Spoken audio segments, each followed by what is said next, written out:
right. Good evening. Good evening. Good evening. Happy Monday to everyone. It is a new week. We are back on the Real Precious. I appreciate everyone for being here. And I'm going to start out with my panelists this evening. I'll start out with my co-host, the actual King Smith. How are you this evening? Hey, I'm doing good. Drizzle, drizzle, as Christopher Okay. Sterling said I saw in that. the chat. I'm here. I'm good to go. I almost had a rant to serve up to somebody today, but they aren't here, so I'm gonna reserve my rant for a future live stream. All right. Well, it's good to have you. Good to see you, of course, always. Kenny, how are you this evening, sir? I'm doing amazing. Thankful for another day. I'm glad that we're here and I'm ready to go. Let's get it. All right. Thanks so much for being here. Sean, how are you this evening, sir? I'm doing well. I'm doing well. Thank you for having us, and good to see you. And I'm glad I'm not the target of King's rant. Not yet. Not yet. Anyway, right? Right. You know Well, how it goes. yes, it could turn anyway. So we just ready for it. At least though, we ready for it. Okay. All right, guys. Thank you so much for being here. Tonight's show is sponsored by jecreativehosting.com. So if you guys need a website, you need somebody to host it, definitely go over to jecreativehosting.com. Put in the code of HCM22 and you too can get your website hosted by them. I appreciate you guys for being here. Make sure you hit that like button, subscribe to the channel, definitely hit the notification button. But I want to shout out some people that are in the chat. I see a lot of people stopped by earlier and said he liked. Did you guys like it? Did you like it? Okay, it's free. It's free to like it, so you can like it. Definitely hit that like button. Jason Nelson says, can't wait. Well, we here now. We in the building now. Tarika says, evening, everyone. Please hit that like button as you come in. Quincy, thank you so much for being here. Q, he says, good evening, good people. King and me in the chat. Not the drizzle. I can't get into the drizzle. I know it's a new movement. Goodness gracious, do we need a new movement? But drizzle to you, Christopher. Tarika's in the chat.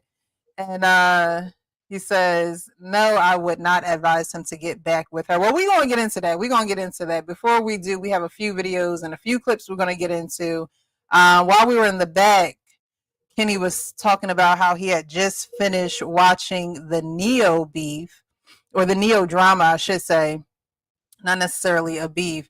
But if you've seen that, put a 1 in the chat, because I have seen it. I actually clicked a little bit of it and haven't used it. But since he talked about it, I said, you know what? I will bring it to the stage. So I do have a clip. But if you have seen it, definitely put a 1 in the chat. How are you, Uncle Rick?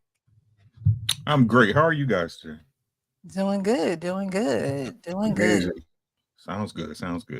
We just literally just started, opened up.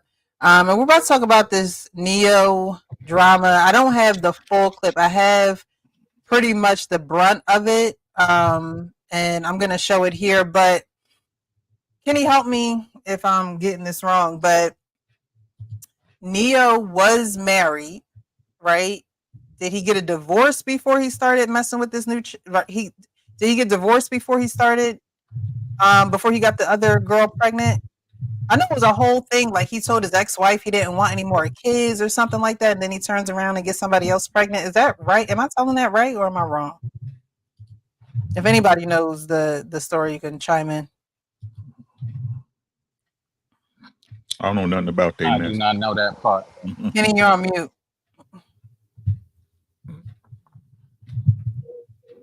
Kenny, you there?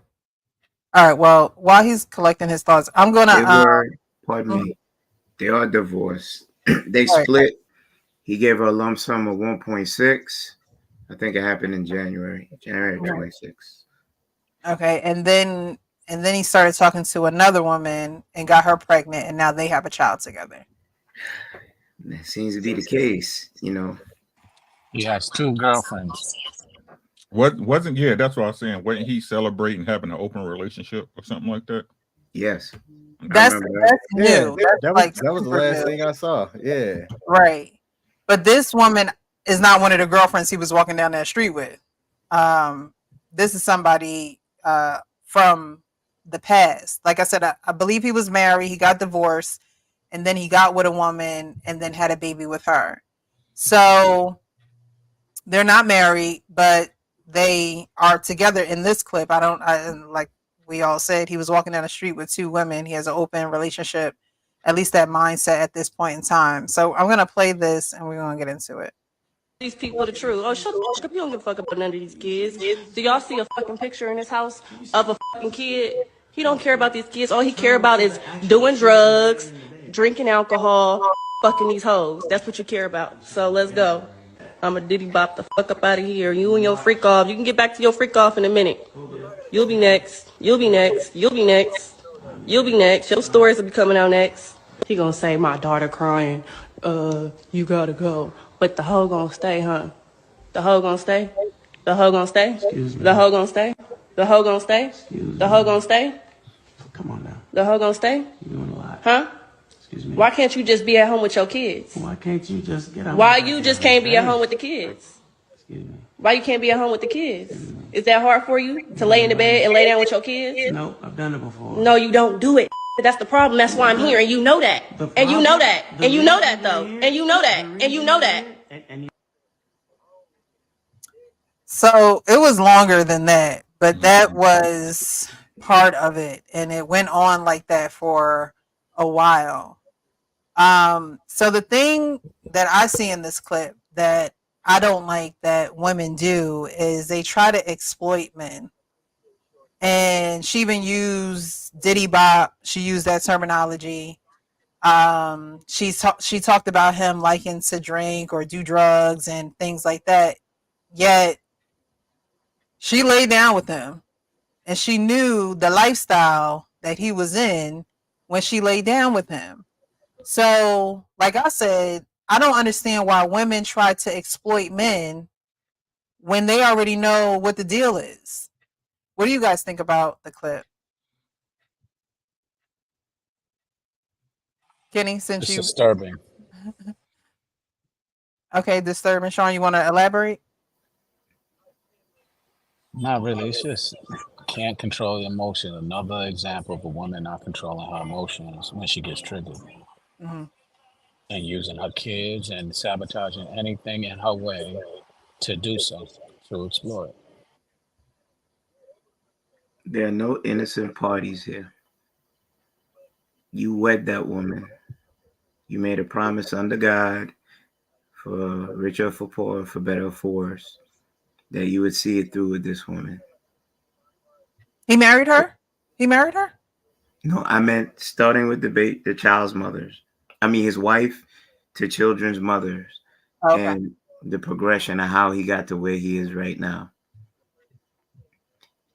You married one woman. You broke vows. You didn't do the same for the second woman. You just went raw as law, knocked that one up. Then you progressively got worse. She's mentioning drugs.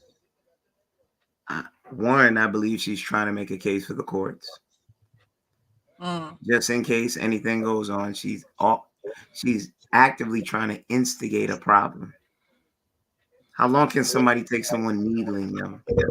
He did look high. If you look closely, his eyes was like doing all kind of weird stuff. But what was the outcome that she really wanted? Was it good or bad? Hell hath no fury like a woman scorned. That was written. You saw that in real time. But I'll quote Bob Marley to land a plane. To awaken a woman's love and not be intentional would make you a coward.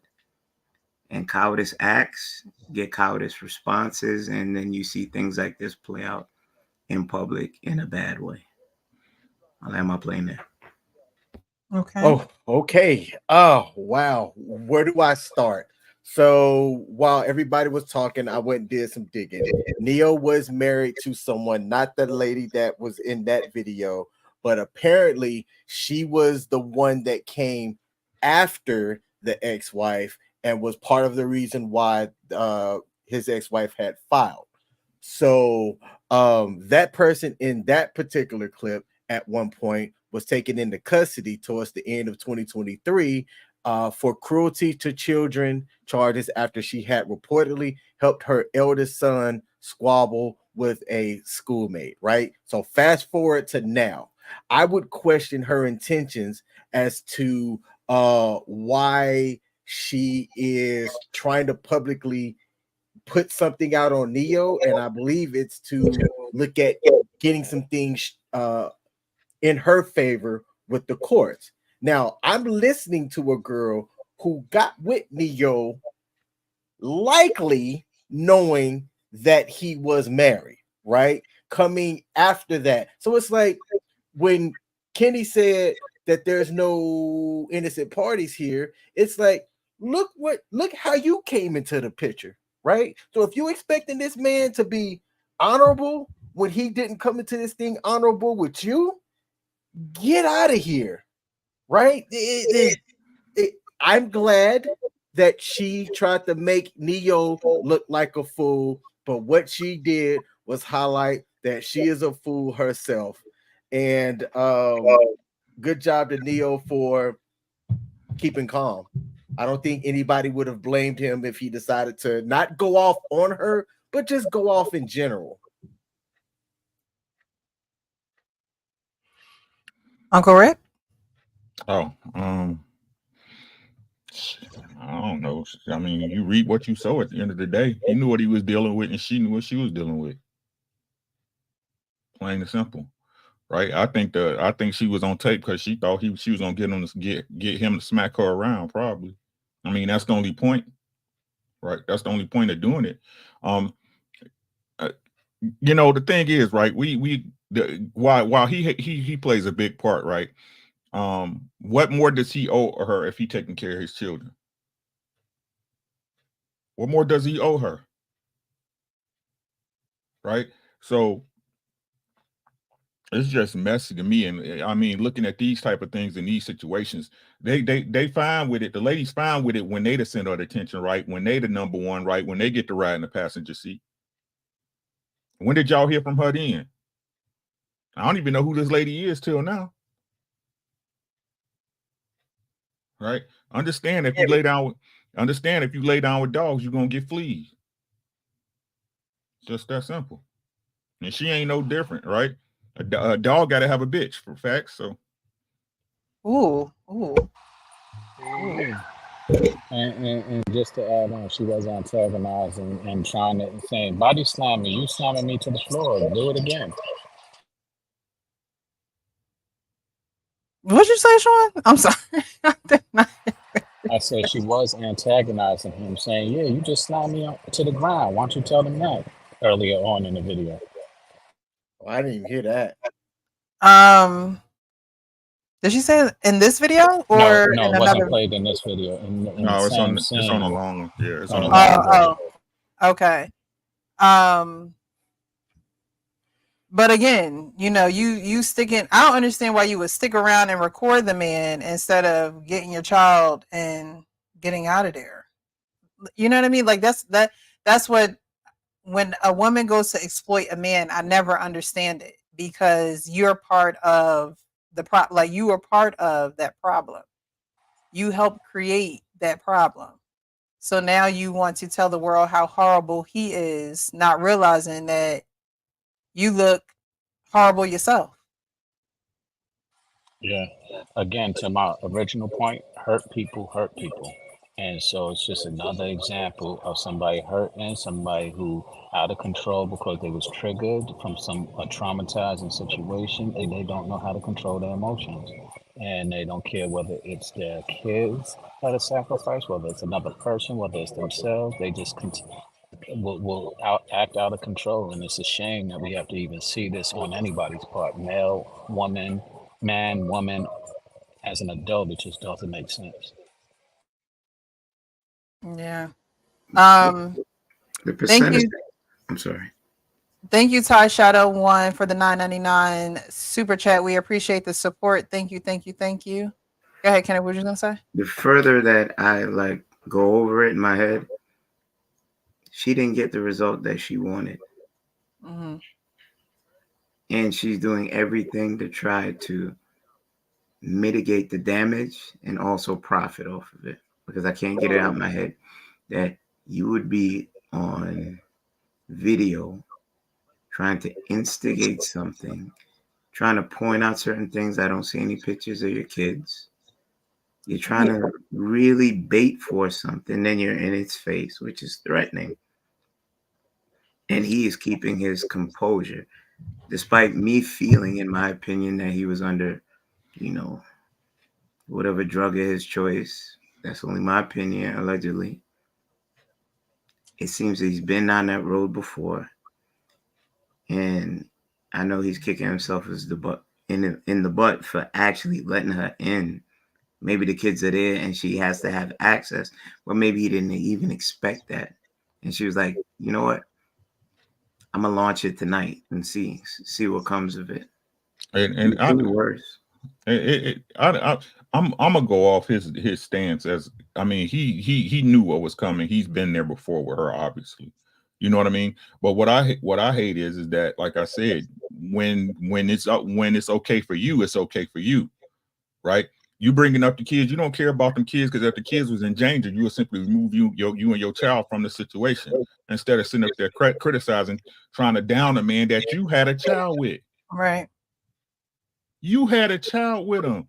All that rah. I bet you she still deal with him. I bet you a dime to a donut she still deal with Nia. I bet you. Because if you didn't, you wouldn't be there. If you had a man, right? If you had a man that was yours, there's no way you or him would allow yourself to be in there along with that man for no reason besides the kids. Right? That's a great point. So go ahead. I'm sorry. No, go ahead.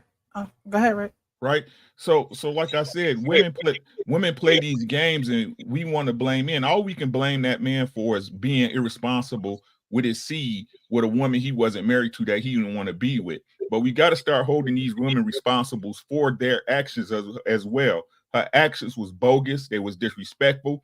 The child was there in the bed, so the child heard everything that his or her mama was saying.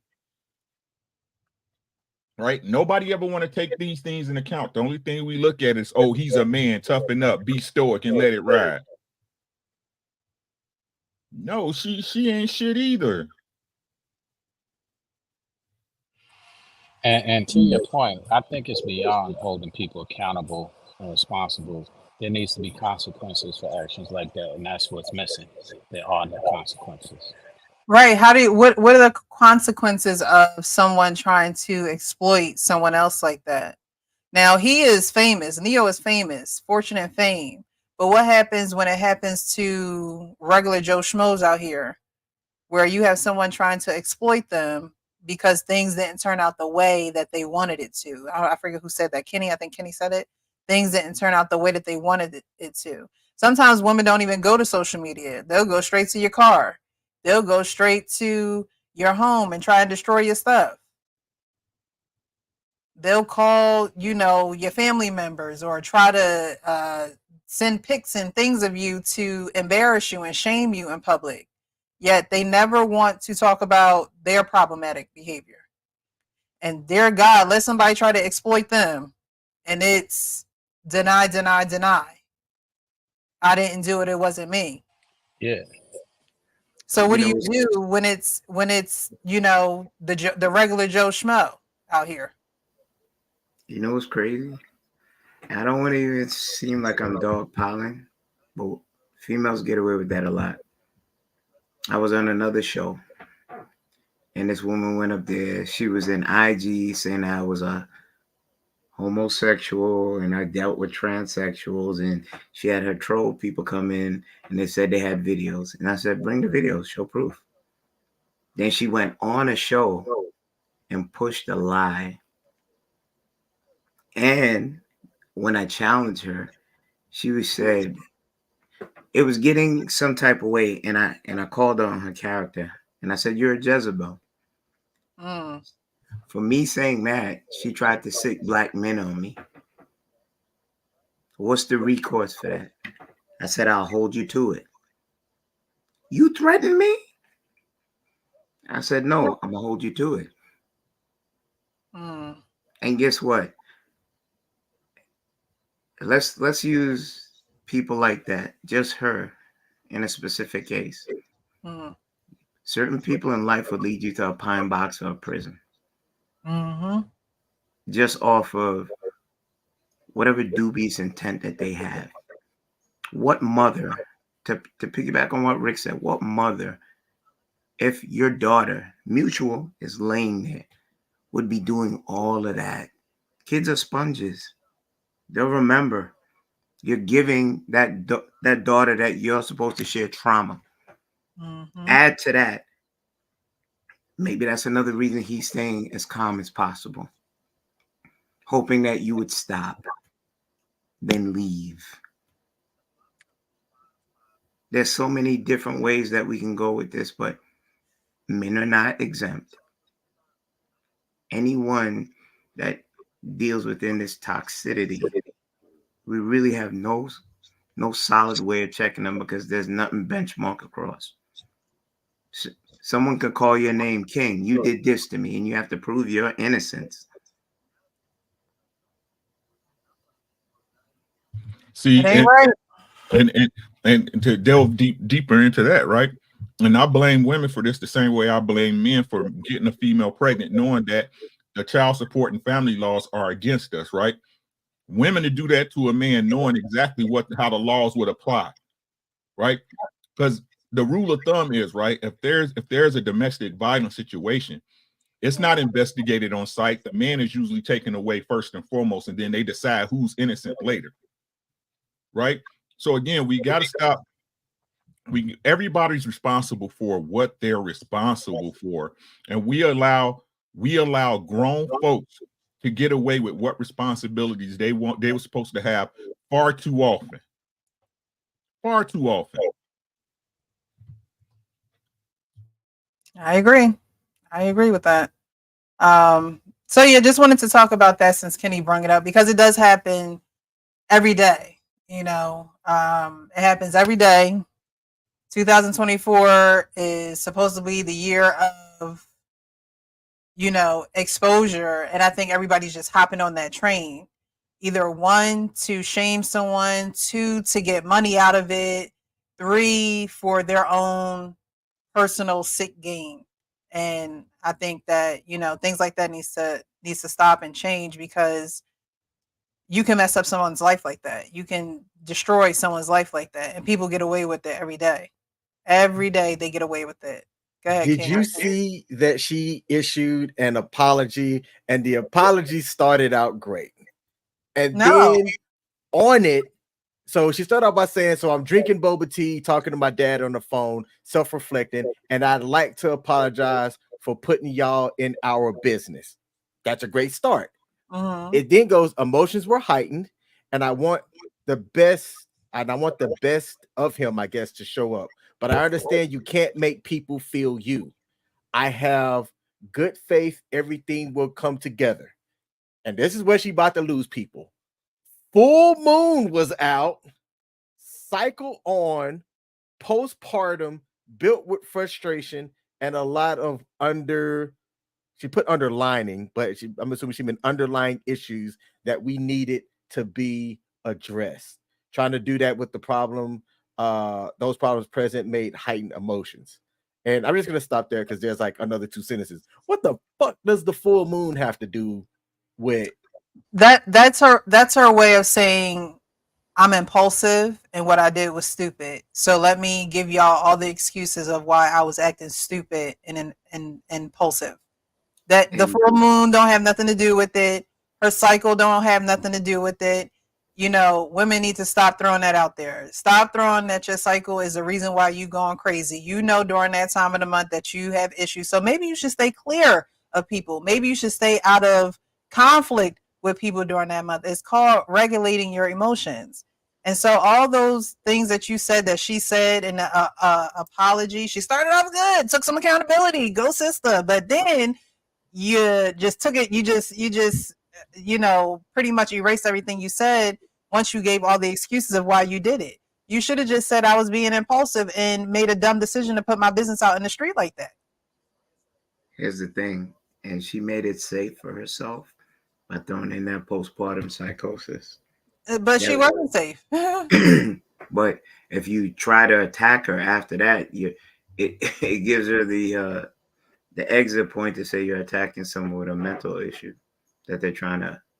No, she can't throw deal that with. in there on top of her cycle, on top of the full moon. I can see if she just left it at that and she just said, you know what, I've been dealing with a lot since the baby. And even then, you know, it's like, okay, well, are you going to go get help, or are you just sitting and laying with this thing? Are you just going to allow it to take you instead of you controlling it?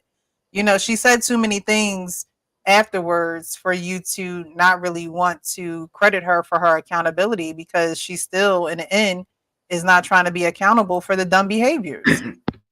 Like, Neo sat there calm. The man was playing the game like most men do. Like, that's what I'm saying. Like, although he is Neo, that situation, that scenario is very common. Just because he got some money, some coins, don't make him, you know, exempt from the shenanigans that men go through all day, every day. It don't make her any different than the women out here trying to exploit men and get money from it. You That know, actually makes her more of a victim. thing. It's the same old stories. That- So she should have just said that I'm impulsive. Being postpartum has me making decisions that I need to go get help for, instead of trying to come to the internet and bleed on people that didn't cut me. That's it. See, And that's all. you would get away with it because you're a female. Us as men, that'd be dogpiling. We'd be Bruh. shamed for doing it. Bruh. Am I wrong, Uncle Rick? No, I'm agreeing. You speaking Man. facts, bro. Re- We reverse- get clowned. We get clowned and canceled. Let me use a big one. We'd be besmirched. Yes, definitely, sir. Yes. You are a gentleman and a scholar, sir. You Yeah. Reverse those characters. Neo doing what she did and vice versa. Reverse that. And let's just play that out.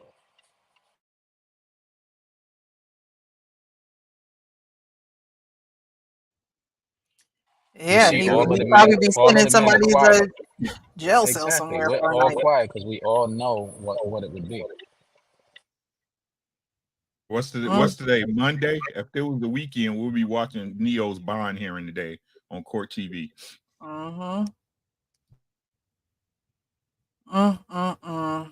Jason says it's worse because he can't react like a normal dude. I actually commend him for the way that he reacted. I always say you can't fight fire with fire all the time. You know, if he was going back at her like Ricky said, he would be in jail, and we would be reading how much it would cost for him to get out of jail. If he was acting the way she was acting. She had her fingers all up in his face, you know, calling him out of his name. You know, there is a such thing as fighting fair. Nobody fights fair anymore.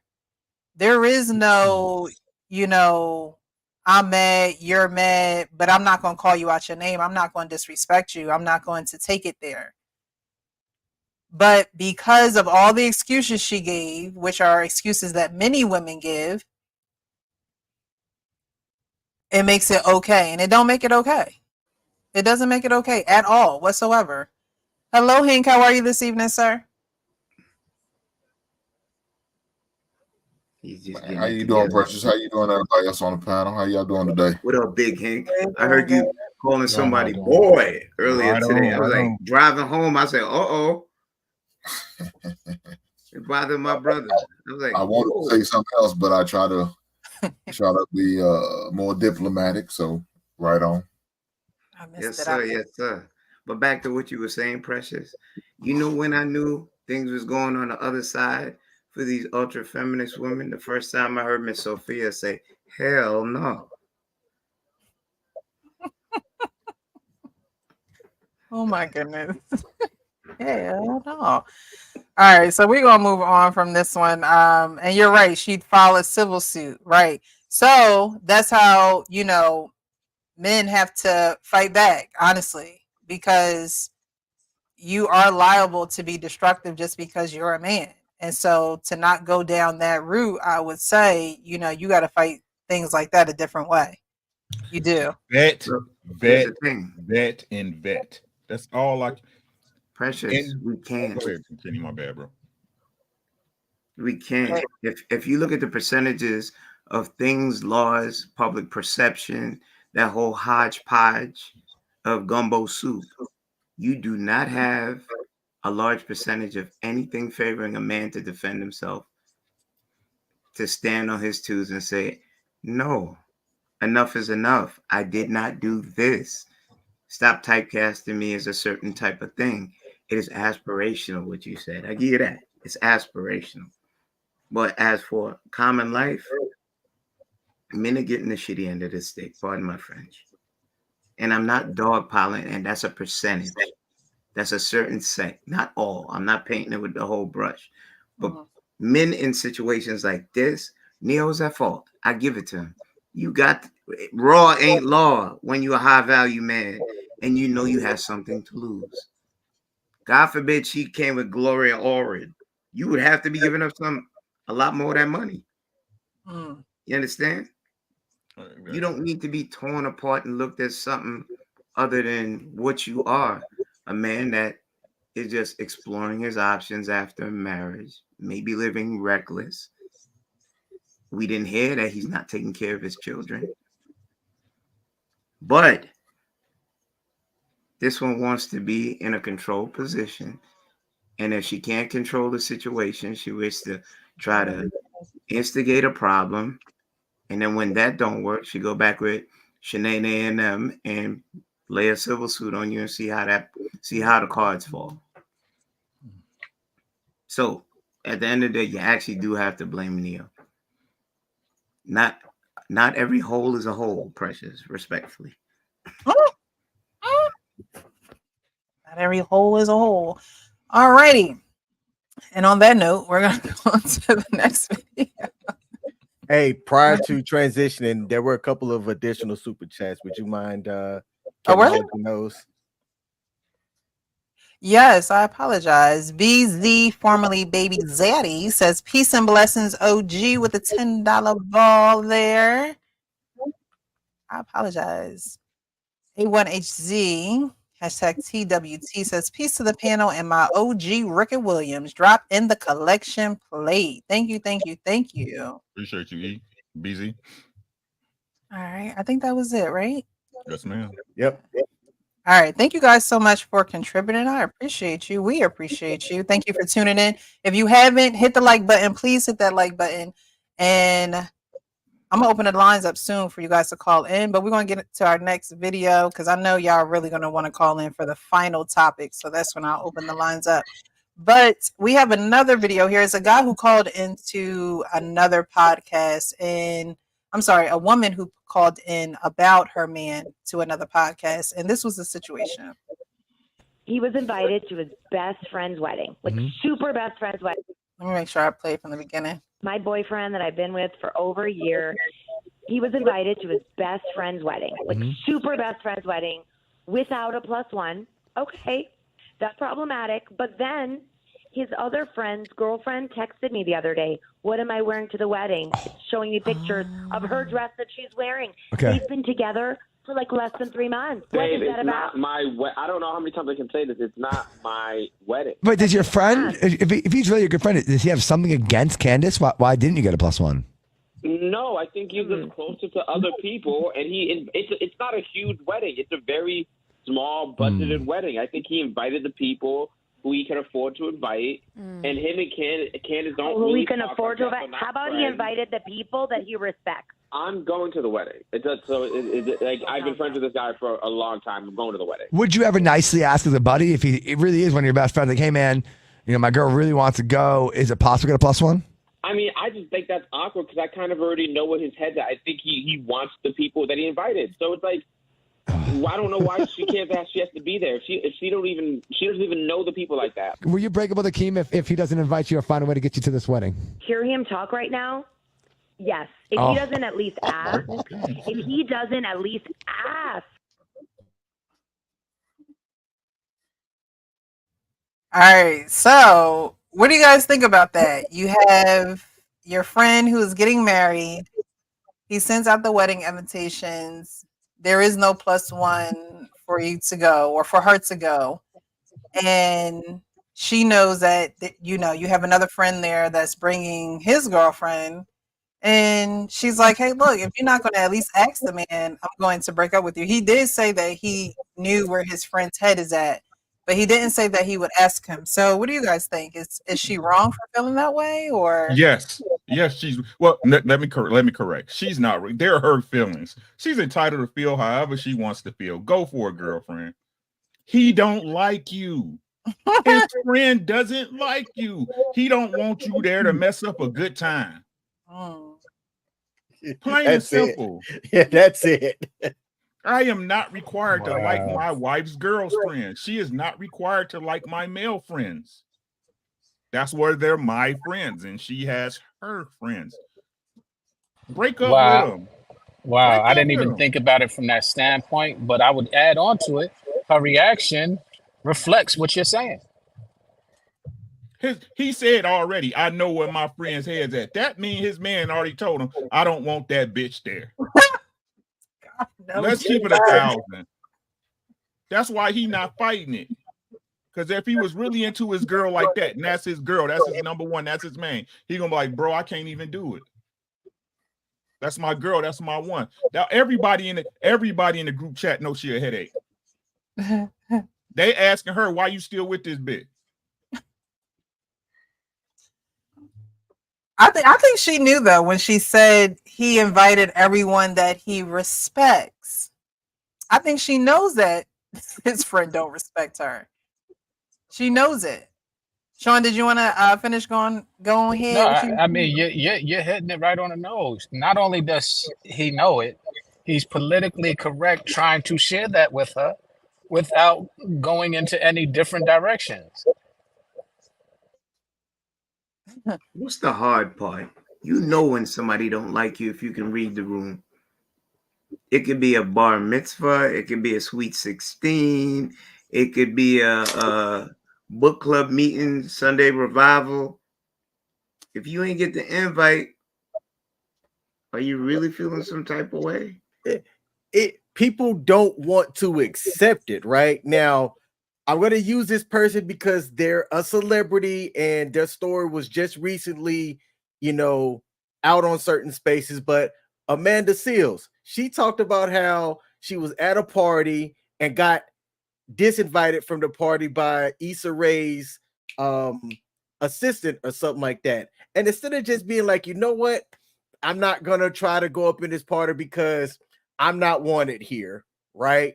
She tried to bulldog her way into getting back in by going around this assistant, and then had an issue when the assistant came back and was like, no, you need to leave. I'm getting security. Get your ass out, right? Why are you trying to go somewhere that you're not wanted? I'll never understand people that act that way. Yeah, it's funny that you bring that up. And I try to stay away from bashing my Caribbean sisters, Grenada, Spice Island all day. But as you listen to the show, there was more than one occasion where it was problematic, and she pointed it out. And she's had a plethora of places that she went where she was not wanted. And at what point do you look in the mirror and say, is it something about my behavior and something about me that causes this thing to habitually happen? And I've yet to hear an intelligent Black woman, highly talented as she is, to take the bare minimums and say, you know what, I need to do a lot more work on me. That question would never come up, Kenny. Not everybody can hate me. And I always felt a certain type of way because there was a certain doctor that she put a jacket on, that she never apologized to him as for him being a sexual predator.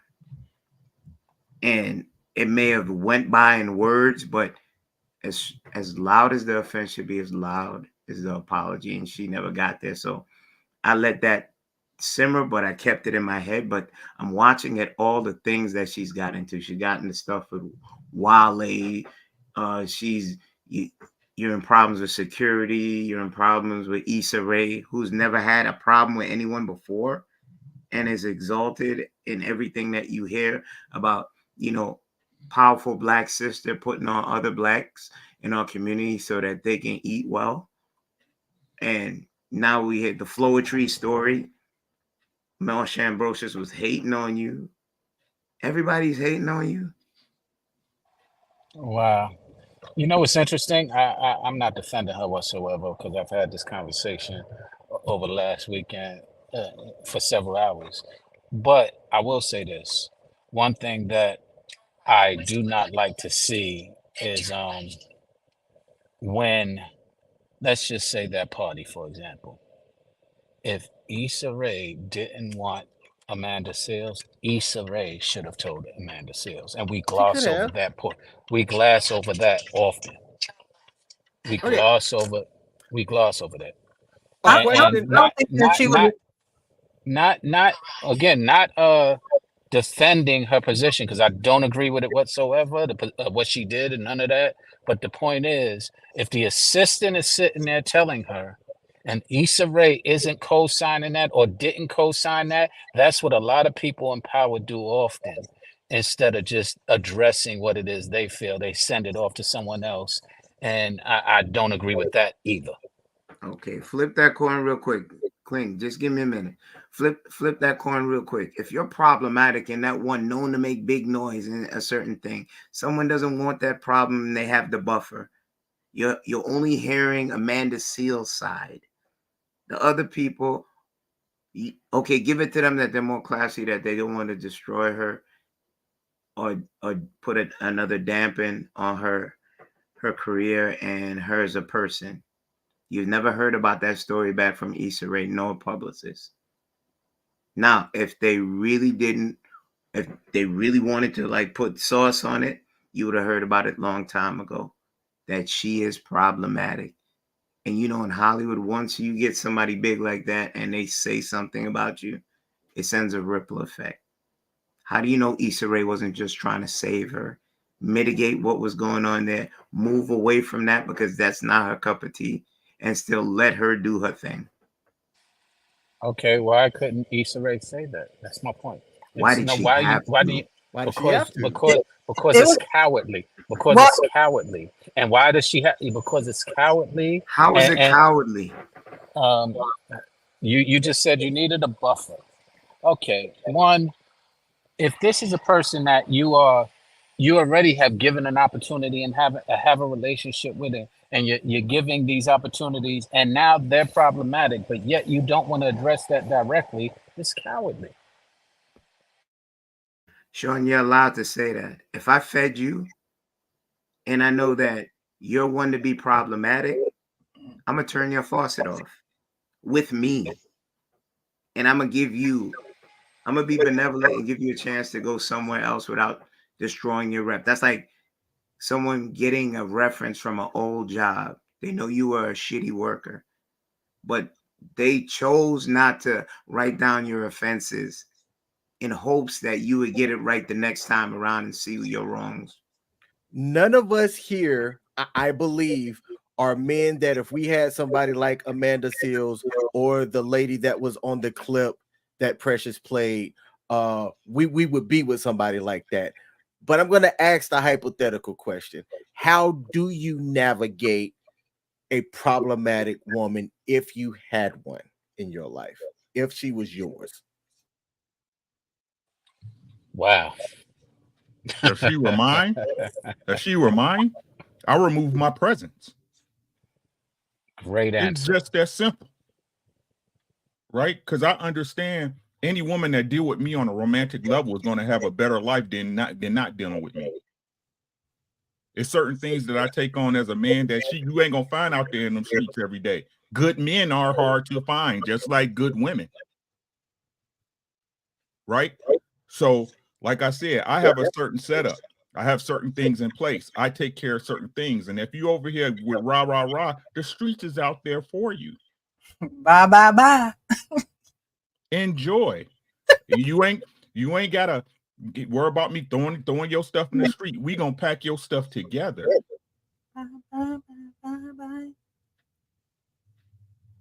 Out the door you go. I I don't think you should deal with a unruly woman. What? Who does that? This guy who is getting invited to this wedding, he probably like, look, I'm gonna go. You gonna break up with me? It is what it is. Like he probably like, hey, look, I'm Right. not. She I'm not just a missing out on headache. this. It sound like to me she just a fucking headache, in all honesty. Think what you think. The guy the guy who's paying for the wedding didn't invite you. I'll bring you a plate. I bring you some drive through. They still open because You he see knew what I'm saying? he knows she's with her. So But Pete Super Game though. Pete Super Game. You called into a public forum to spread you and your boyfriend's business. That's what I'm saying. But we questioning his logic. Okay. I don't know why these girls feel like the internet is their diary. Jesus. I'm sorry, Hank. Go ahead. Nah, everything about that situation was bad. I mean, to the point where he don't invite his girlfriend, and it didn't help that all of a sudden one of the other girlfriends asked her what she's wearing and she's not going. That just that just put salt on the wound. I mean, that's like at Lake Michigan after you got a cut, just pouring it in the wound, just made it worse. God damn, boy. I couldn't deal with a woman like that. I know you asked that question. There's no way. I mean, look, if you got a woman like that, she's gonna show it early. She's not bashful about showing her true colors. You know, like you said, she went on a public forum, a calling line, and he was right there on the phone. Dude, why are you even on the phone with her? Why are you right there with her? You should have said, you call that show, it's over. And you should have held tight to what you said. It's over. So she would call in. Don't worry about it. Don't worry about it. You know what I'm saying? If I'm over her house or we saying I'm out, and I'm calling my best friend whose wedding I'm going to, man, let me sleep on your couch for a couple days. You know what it is. She found out, but she wasn't getting invited to the party. I just need a couple days so I get some shit together, and then I'll be out. Can you help a brother out? You know what I'm saying? If that's your good friend, he said, man, yeah. Matter of fact, you gonna stay in the guest bedroom. The kids are out of town this week, so go and stay there. Yeah. You don't deal with somebody like that. You don't. And the fact that she went and told it on public, that nothing about that's okay. That's why I say all the time, I don't want everybody in me and my wife's business. Why? Why does everybody get the opportunity to put their hand in my stool? That's the bullshit I'm talking about. Hell no. And she, I guess I got to give her credit. She went to an unbiased place because, they have no ties to nobody on that radio station. But to do that and allow everybody in the world knows it, the friend gonna know it. And guess what? He probably gonna say, man, you know what this bitch did? She called into the radio station, our podcast, and just aired all our business out there. And he probably told her, you probably don't need to be with her. That's I told you a long time ago. But you thought that ass was good. You thought it was gonna get better. No, I don't. Your friends don't like her. You probably really don't like her, but you ain't ain't got no the girl. Hey, Hank, the girl who called her definitely don't like her. Oh yeah, she did that shit on purpose. She did, and sent a picture of her. Yeah, she flexed on her ass. She big flexed on her ass. She said, "Look at my dress. What do you think about what you wearing? Oh, you ain't going." She gave it that evil villain laugh too before she hung up the phone. Yeah, it was all the way bad all the way around. So I'm gonna leave it there. Yeah, she I don't know. I think sometimes women just don't pick up on certain things. It's like, did you need this to break up with this man, or should y'all have broken up way before this? You know what I mean? Like, I think somebody had put it in the chat, like she was waiting for this moment or something like that. I mean, I thought. I'm sorry, my apologies. Jason said, I feel like the girl wanted to give him the ultimatum for a long time, and I believe it's true to like you can hear the frustration in her voice, the tension, like it's almost like a buildup. And when you do things like this, you want to expose him. You want to say how, the other friends are going. And if he doesn't invite you, then you know, you're gonna break up with him. You probably should have did that a while ago because y'all probably aren't compatible. I mean, if your friend know that you're with someone and he don't put you down for a +1, you have to know that man don't. It's not about, you know, the money and the tight knit, you know, men do for who they want to do for. And he made sure that there was no way that he was doing for your girlfriend. He made sure of that. So, you know, I think things like this, women have to get to a point where, and men, because, you know, he could have broke up with her at any given time, but of course, free poom poom is there. It's probably in-house, you know?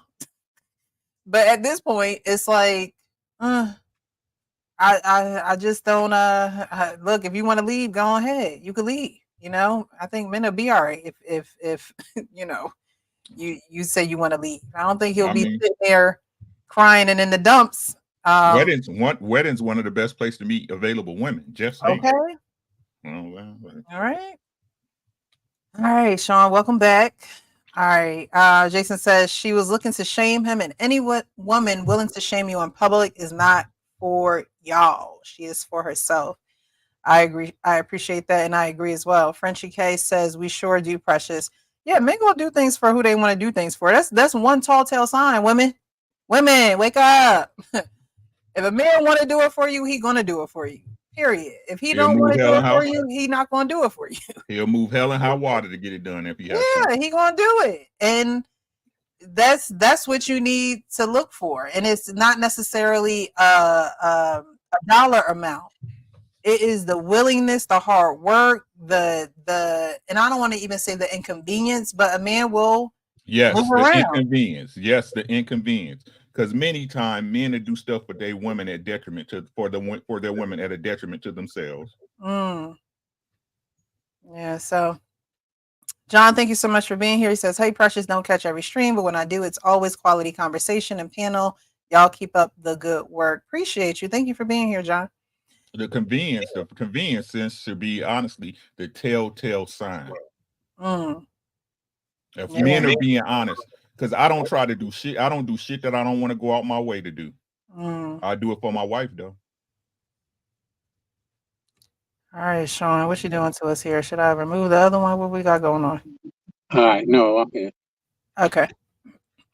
All right, so yet another one trying to expose a man that... I can answer the question, too. You said, what would you do? Pastor Darius Daniels, 2 weeks ago, address something like this pretty easily. Step 1, have the discussion with the person. Step 2, have limitations on access that you give them to yourself. Step 3, separate if limitations don't work. And step 4, elimination. If none of those steps prior to, you have to eliminate them out of your life. So you have a discussion. You know, point out the setting, the behavior, and the adjustments that are needed. If they don't take heed to that, give limitations on how much access and availability you give to yourself, to that person. Then you separate yourself. If the limitation doesn't work, you separate yourself, take a break for a little while before you give them any access. You just take a break, don't give them no access whatsoever, and then when you go to, lastly, if the separation doesn't work and you come back and you allow them back in, eliminate them out of your lives because they don't belong there. It was great advice to me, and I'm just sharing it with you guys because I believe it can work in this case. I definitely agree. I heard that message as well. Yesterday's message was every good door is not a God door. Change Church, if y'all want to check it out, YouTube them. All right. So we're gonna move on. Did everybody go on this one? Right? Everybody went on this one. She wasn't invited to the wedding. Don't think she's gonna be invited back into his life, but hey, that's them. All right. So this next one that I wanted to play is of a couple, another couple, and mama got a lot to do with what's going on with this couple. So we're gonna play this and y'all let me know what y'all think. All the men on the panel. I love having the men on the panel on Mondays because y'all give y'all perspective and your thoughts towards these situations. And I think they're very helpful for those who are watching because, like I said, a lot of these situations people go through every day in everyday life, real life. And I believe you guys' perspectives help. People tell me that actually. I don't think I know. So we're going to put this one up and you guys let me know what you think about this one. I'm confused. So what's wrong with boundaries? Hold on now. I'm confused. So what's wrong with boundaries? I mean, what do you mean by boundaries? 'Cause I'm confused. Can you make it make uncomfortable. sense? I'm uncomfortable. It's really making me How? This is my uncomfortable. It is your mom.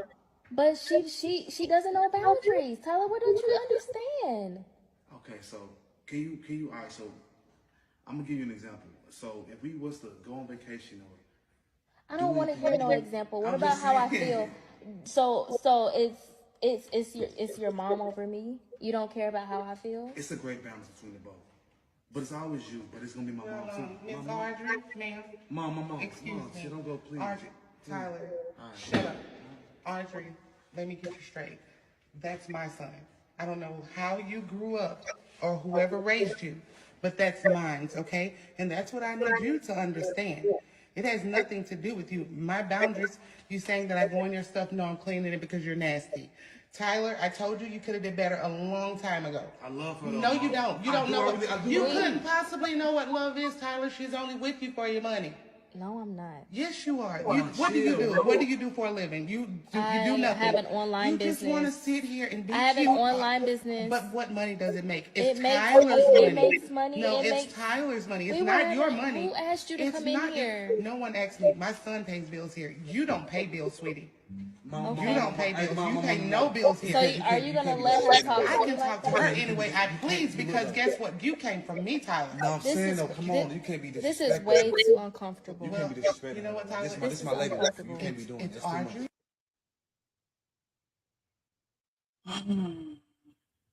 So what do you guys think? Mom is all up in the stew, Hank. She in the stew, but does she have, since they're living at her house, does she have any say when it comes to their relationship? Wait, they're living in her house? I didn't get that. That's what I got. Yeah. Yeah, they're living in her house. The son is paying, bills, some type of bills. His girlfriend isn't. Oh, I thought they was living in his house and she was just visiting. And she was saying he pays all the bills in his house. Not that's her house, the mother house. Not that it throws a His mom's different. house. Wow, that throws a different spin on it, but it doesn't negate her disrespectful actions whatsoever.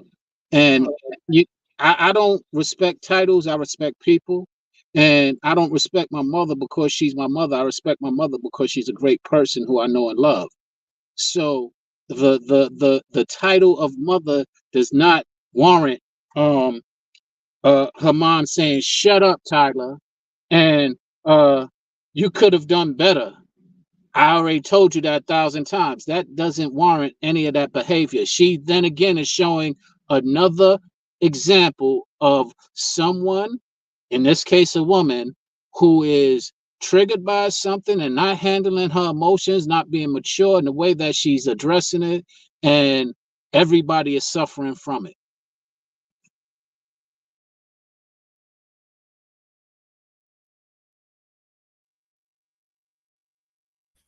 I was trying to give y'all room because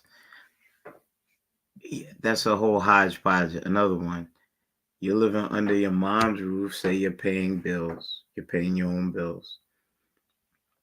I think mom is overstepping her bounds, but you got to be man enough to be out that house, because I'm not thinking that's the first occurrence of her and your woman getting into it. It just hit a certain height, and then that's on video. Nasty, clean, up, down, left, right. That's his life to live, not yours. He'll make his decision. If it's a wrong one, he'll take his licks, lick his wounds, then figure it out. Every mom I would say every good mom is a nurturer, but there's a certain bound that has to be respected, and she doesn't see him as her a man. She sees him as her little boy. He's mine. Yeah, he came from you, but at a certain point in time, you have to respect his decisions as a man.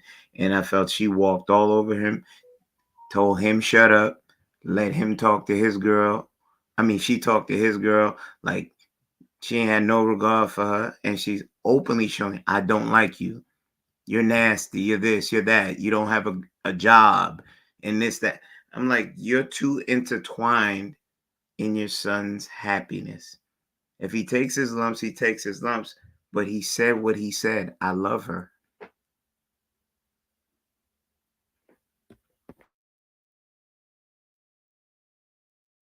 You're on mute, Precious. You're on mute, Precious. Thank you. I was inclined to think it was the mom's house because she called her nasty, and then she said that she accused her to going in her stuff, but she said she cleans up after her. So unless he done moved mom and her in, I'm thinking that it's mom's house and they live with mom.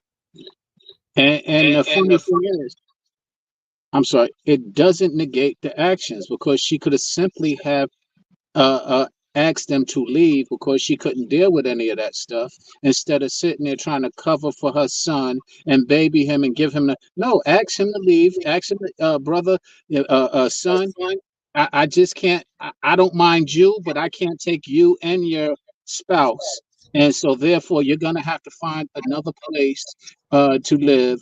And all of this could have been avoided, but she's embracing behavior that she don't like from him, and putting it and highlighting the things that trigger her from her. But he is her, so she wouldn't be there without him. So it's not her who's the issue, it's you and how you deal with him. That's the issue.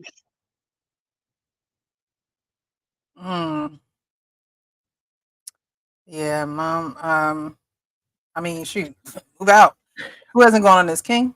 I have to commend the lady for being able to voice her thoughts and to communicate in a way that wasn't rude, it wasn't confrontational. I think she clearly stated her thoughts on the matter, and even when the mom came in attacking, she didn't go to that level of rudeness that the mom did. I thought how she handled that was fantastic and something that should be highlighted, and she was the only one that I saw communicated well. The way that the mom talked to both of them was extremely rude and disrespectful, and the way that the son couldn't manage his mother's rudeness is something that he needs to figure out how to fix ASAPidly.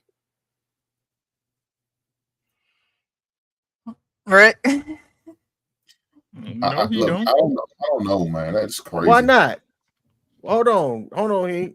Hey, Rick, why not? He don't have to learn to manage her rudeness. She can choose to be rude if he wants. But if that's her house, he needs to separate himself from her. See, the only reason a lot of people are able to get away with stuff that they get away with is because other people because you depend on that person. Leverage. Right? If he was a man in his own house, it wouldn't matter what a goddamn thing his mother said. Mom, you can leave. You can leave. He got to take that talk because he's not an independent man. This is what we say as a man.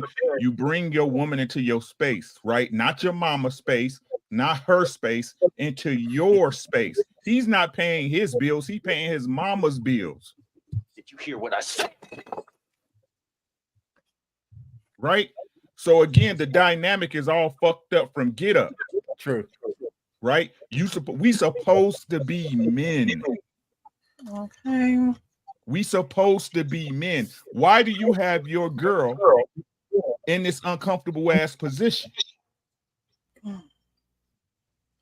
Because y'all was forced to be like that because either she didn't have her stuff together and she trusted you to get it together, or you don't have your stuff together and you told her you was gonna get it together. Right? Because otherwise they'll be in their own one bedroom somewhere. Facts? Facts. It's on facts. Right? So his mama has the right. Listen to what I say, guys, and I mean this with 100% honesty and from the bottom of my heart. Your feelings are yours. Everybody's entitled to feel how they want to feel. I don't have to live by them. Right? His mama could feel however she want to feel in her own house, under her own roof. Would that matter if they live 20 miles away? Not at all. That's all his fault. This is one of the cases we always say it's the young man's fault. It's his fault.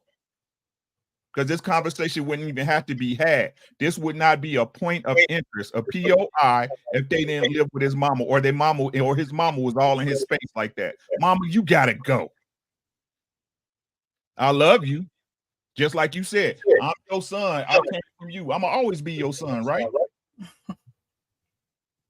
Mm-hmm. Mamas need to be put in their place too. Yeah, and moms need to have respect for their sons. You have a lot of these moms who probably were single moms and looked to their sons, you know, for that extra help, or just treated them as if, you know, they were their significant other and their son. And so they feel like they have this entitlement over the son's relationship and the waves that the relationship goes in. And moms have to realize that that's your son's life. You lived your life. Keep living it. But don't try and live mine for me. You know, and that has to be something that moms have to really get. But I think that sons reinforce that. You know, sons, you're growing up to be from boys to men. Boys to men. So as a man, you have to, you know, respectfully tell your mother, it's my time now. Just like Antoine Fisher said, it's my time. It's my time.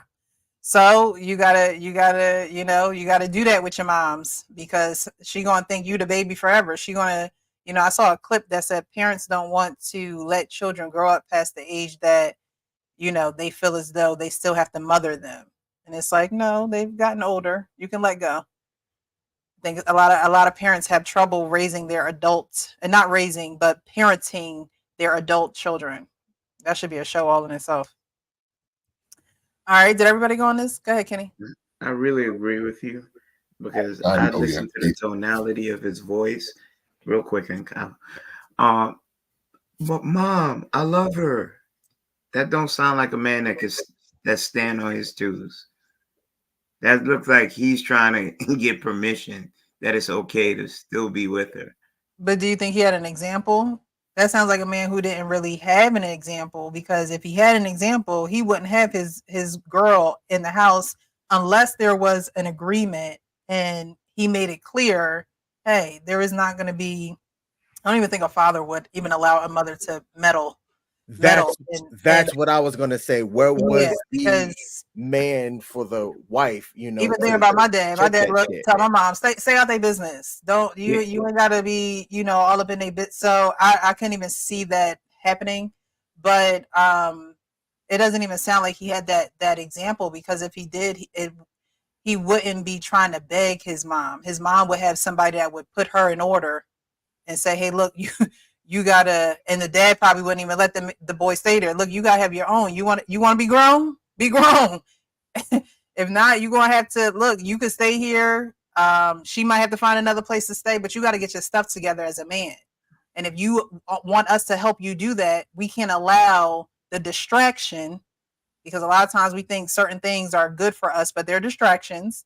We can't allow the distraction to be here with you, because you have to get yourself together. He's trying to do it with her and is working against him, because his mom probably know he trying to get his stuff together, but mom can't be mom and dad. Nah, I think dad is in a pine box and she done got the insurance money. Still raising hell though. Oh God. So I get exactly what you say, 100% on point. There's other caveats. You don't know if he was trying to save so that he can get out, and then the girlfriend was a plus one because she Where her her family?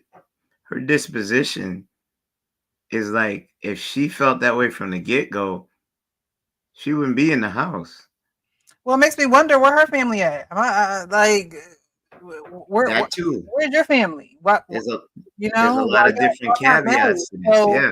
why would your family just allow you to go live with this guy unless you just left home or don't want to go back to your family? But that's another caveat in this. It's like, where's your family at? Go ahead, Hank.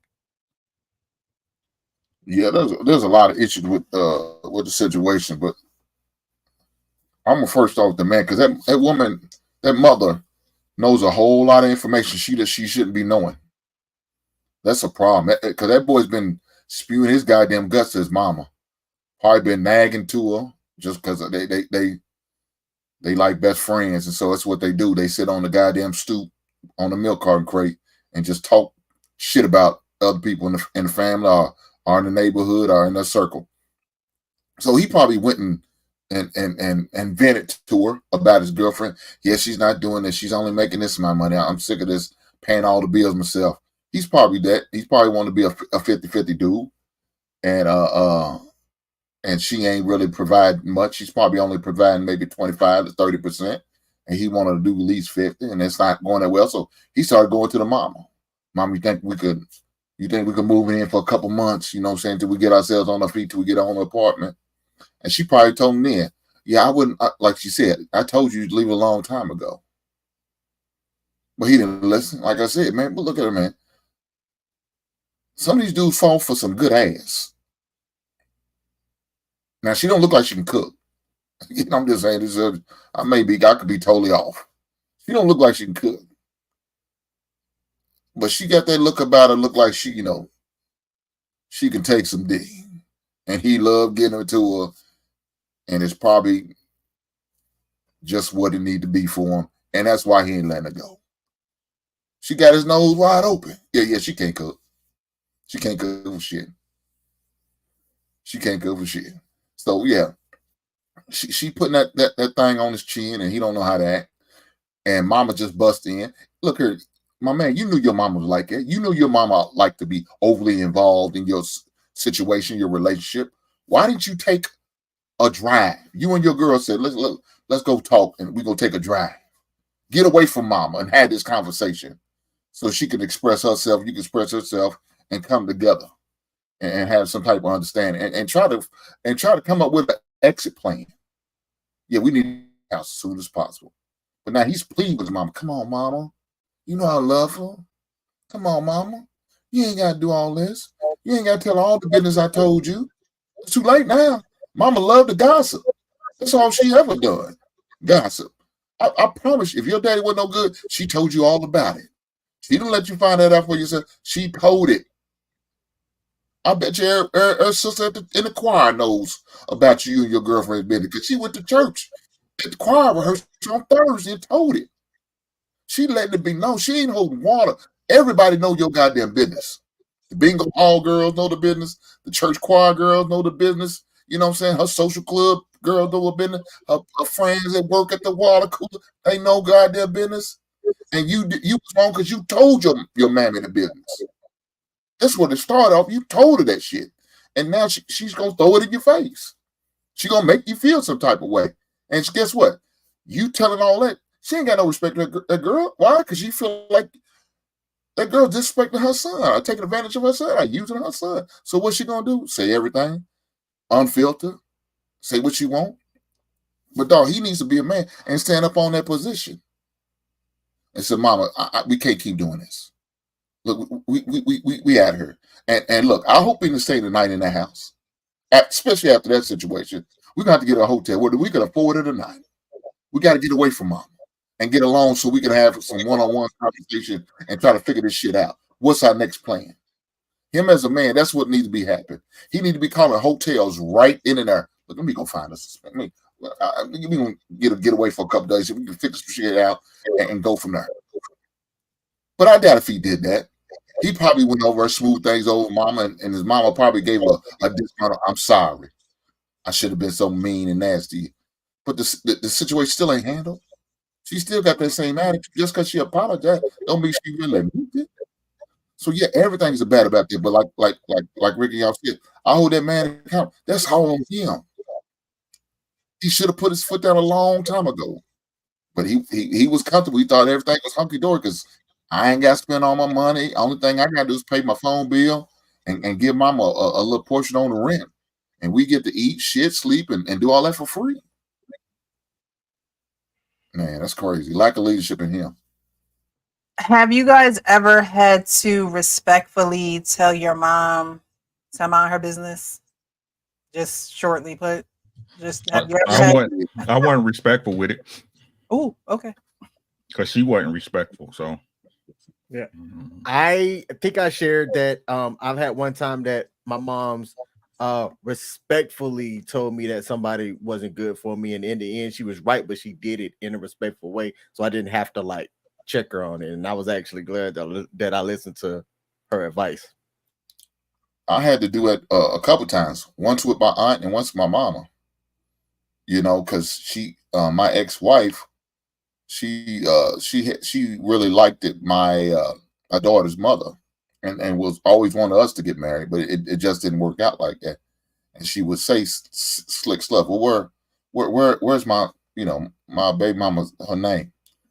I said, I ain't been with her over 3 or 4 years. Why you keep bringing that shit up, especially in front of my ex-wife at the time? Why are you doing that? Disrespect. Don't do it again, mom. So I had to check her, but I had to check my aunt just this year. This year I had to check her. She said, because my aunt has a real close relationship with my ex-wife. They still connect today. I said, and I tell my aunt, I don't have no problem with that. Y'all, that's our relationship. Has nothing to do. But I'm not with her no more.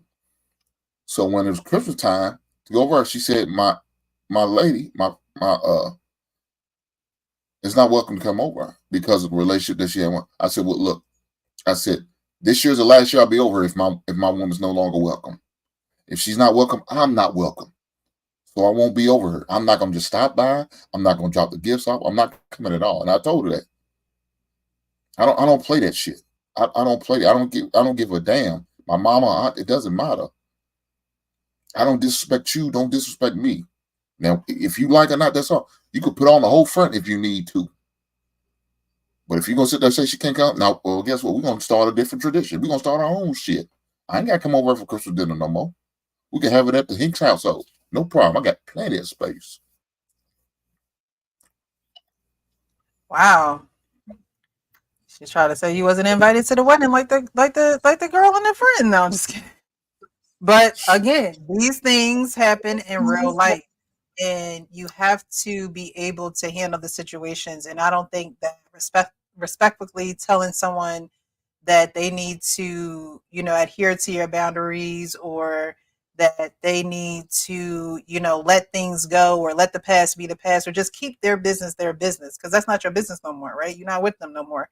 So, that's not your business. But if they're not welcoming you and who you're with, then I would agree, I mean, family, you born into family, but sometimes family you got to separate and put some distance in between, because they don't know how to, they do not know how to respect boundaries sometimes, and you have to continue to let them know that you're not allowing this boundary to be crossed, because it's not good for your well-being or your significant others, and that's what the priority is. Sean, did you want to weigh in on this? Are you there? Yeah, I'm here. Okay. Yeah, you asked a question. Have we ever checked? Absolutely. I've checked mothers, brothers, sisters. I don't got no sister, but friends, enemies. I check myself. So yes, I have, and I tried not to make it disrespectful. But do I address it? Absolutely. I said it kind of. I was responding to one of the gentlemen in a check who said, "Who are you to judge jury?" I'm not a jury. I make observations, and I share those observations honestly. Whether you like it or not is not really my concern. And and that's just where I stand. Now you can rebuttal and share what your observations, and whether I like it or not is not your concern. You know, so it goes both ways. It's not just like one way or the other. But I think the thing that I'm advocating and what I'm sharing is checking is just basically, or confrontation is just basically confronting the falsehoods or confronting where there's an issue. And am I confrontational? Absolutely. I try not to be combative though. I believe in being however you want to be to get however you need to be to get the message across. Right. With my mom, you know, you try to be respectful and understanding as a son, but when she's still staying out of pocket, it's time for me to get out of pocket. Right. When it came to my wife and she kept on with the jibber jab, I was like, I'm gonna have to cut you off, G. What you mean? I'm gonna have to cut you off. I'm gonna be the husband. I'm gonna be the husband that you couldn't have for my wife. Woo, Rick. That's deep. Say it again, Rick. I'm drop on that one. I've been in a situation with my mom, and you know, I feel that you should always keep the line with honoring your mother and your father and stuff like that. And I've learned my trigger points. And if you're not saying anything, if we're on the phone and it's going that way, I listen. I'll talk to you another time. Click. If you're doing it face to face, I'm gonna walk away from you mid-sentence. You're gonna understand that type of behavior I'm setting boundaries on, and I love you. And that's what I didn't see from the young man, because he was still looking for an okay from his mom rather than saying, this is not okay. This is the woman I love. I pay bills in here. I am allowed to have my woman live in peace with me. Mom, I love you, but you're overstepping your bounds. That's what I was waiting to hear, and I didn't hear it. She's gonna live in peace in there. I'm giving you a caveat. You know, suppose you are saving up. Suppose she is your woman. She did say she have an online business. We really don't know how they're putting the money together. They could be stacking paper. Like I know people that do that. They went back with family, stacked paper. They had a setback so that they can have a great comeback. If I look at it, I'm gonna look at it optimistically. She didn't disrespect the mom. She at least gets points for that. That shows at least the quality of the decorum of respect that she's wishing to show. Yeah, but that's the same exact reason why you shouldn't bring her in with your unruly mother, because obviously she seems like she's the opposite of your mom. She seems like she's peaceful. She seems like, you know, she's level-headed, whereas your mom don't care. She's, you know, you came for me, you know, I feel like you're with him for his money. No, Mom, you're with him for his money. You're with him for his money. I get what you're saying. You know, so and that's valid. It just seems like, you know, I don't think that the man is getting himself together. You don't have to bring her along with you. She don't have to live in your mama house with you. That's why I said, you know, where is her family, or because, you know, she had to agree to that too. She had to agree to be there with him and his mom. So it's like, did she not know what she was getting into? How long have they been together? How long has this been the dynamic going this way? But I don't think that he should have ever moved her in there with him while he's trying to save up money and get himself together. That's the only other reason why he would be at his mom's house. I mean, and what's crazy is y'all act like y'all don't know who y'all mama is. Right. I get that point. But we don't know the schematics of how that played out. And I could look at it, I could even flip the coin this way. She's getting it together. I'm getting it together. We sat down, we made a bond. We're gonna get it from the mud. Rough situation with mom. There's no other place to go. So we gotta rough it until such times. And I know you've heard of situations like that. You might not be in the best situation, but you gotta eat crow until you're able to get out of that nest and deal with what you have to deal with until such time, because not everything is clean, is straight lace and clean cut. That's why I blame him. Yeah, you got to eat that. But look, if you're in the situation, she's saying he's paying bills, right? So he's doing his part. She ain't got an issue with that. She's head on with the lady. I gotta clean up behind you, you nasty, this, that. That's my son, he's mine. That sounds like the reverse of an Oedipus complex. Mama in love with her son, don't want you. I agree. They had nothing else. So there'll be no peace in that house regardless, right? Because the truth is, nasty to a woman who don't like somebody is just you not cleaning up the way she like, right? You don't put the dishes here. Why you leave a rag in the sink and not hang it on the side of the sink, right? Let's talk about it, right? My mama always told me you can't have two women in the kitchen. It's like, you see what I'm saying?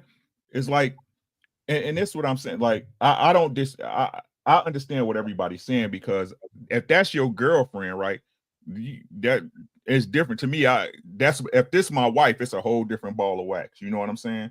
If it's my wife, it's a whole different ball of wax. A girlfriend can come and go, right? But if this was these man's intents that he's looking to wed her, he's supposed to cleave to her, not your mama, not your mama, right? So again, for him, and this is just me being honest, right? And this I'm speaking from my perspective. I can only speak from what I know and see in life, right? From my experience, right? And just like y'all said, like just like he said, more than likely he's having conversation with his mom about his girl, right? More than likely, right? For her to say that out front in front of them in that setting, I gotta go 99% that him and his mom has already talked about it or discussed it in some form or fashion, right? So that means that man already know how his mother feels about his girl. Why are you still there if you're looking to make this woman your wife? You're putting her in a bad situation, and you're not going to have peace either way. It said a man should rather sleep on a roof in the rain, right, than under the roof with an unruly woman, correct? On a rooftop. The Bible didn't say, oh, my bad, asterisk, I don't mean your mama.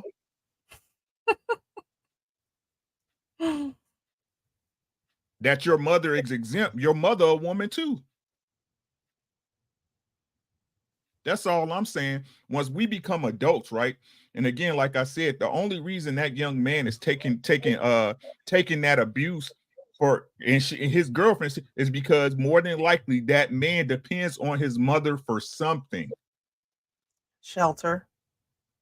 Right? He depends on her. That's the reason why most people stay in relationships and be where they ain't loved or where they not appreciated and accepted, because there's a benefit so great you can't do it on your own, or you don't want to do it on your own.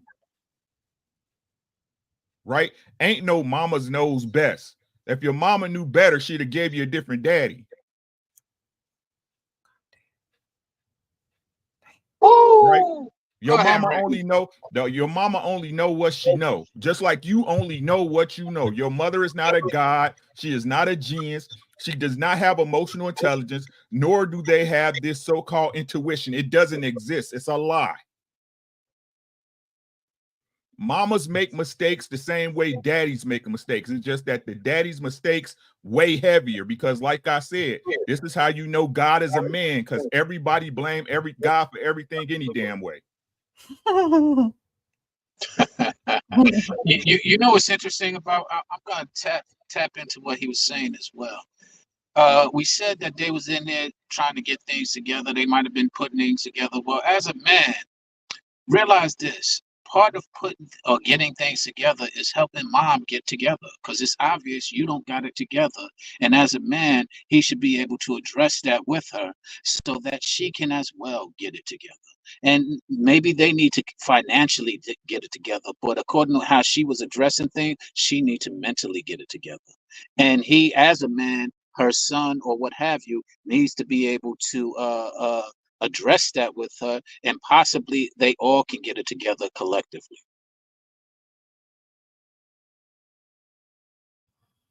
Well, I don't think, women can raise men, so he needs a man, honestly, in my opinion, to help him get it together and get on the right track. Because if he stays on the track that his mother has him on, he's never going to have peace, and he's never going to attract someone who is settled, because he's going to always be attracted to that motherly, the motherly form of, you need to do this, you need to do this, you need to do this, I need you to do this, you need to fill this out, you need to, he's going to be attracted to that if he continues, honestly, in my opinion, to be under his mother's tutelage. I think he needs to be under a man. If he's trying to get his stuff together, he needs a man to help him map out a plan. Because with mom, it's just, you here so you could pay, help me pay bills. While you living here, you're going to pay bills. But, he also still needs to save. He already has a liability, which is the girl. You know what I mean? So I honestly think that she done took him as far as she could take him. He needs a solid man in his life. Solid man to say, hey, look, this is how you should be moving in life going forward. Okay, Precious, I'll grant you that, but really, it's not he needs a solid man, she needs a solid, and that's the point that I was making. Whether it's him or whether it's she needs a solid man. She as in the girlfriend or the mom? The mother needs a solid man. Look again. She done lived her life, and if she hasn't gotten the solid man, then that's not her son's fault. I think that she's going to continue to spew probably her bitterness and anguish of not having a solid man in her life, and she's gonna take it out on him or whoever he brings around, is like she is doing. But I wanted to read some of these comments, and then we're going to move on to the next topic. And then after that, we have our final topic. So we have Frenchie K, who says the mom was out of order and the son was too nice. We're just going to put nice for not checking that behavior and removing them from the situation. So yeah, she definitely was out of order. But again, she probably didn't feel like she was out of order because she felt like, this is my house, these are my rules. I could do what in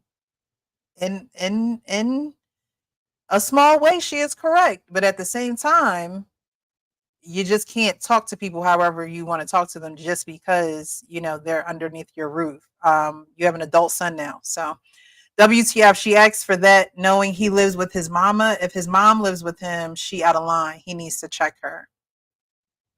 Yeah, I think they're living with the mama. Son, husband. I couldn't be with him as a girlfriend or wife. He's not strong enough for me.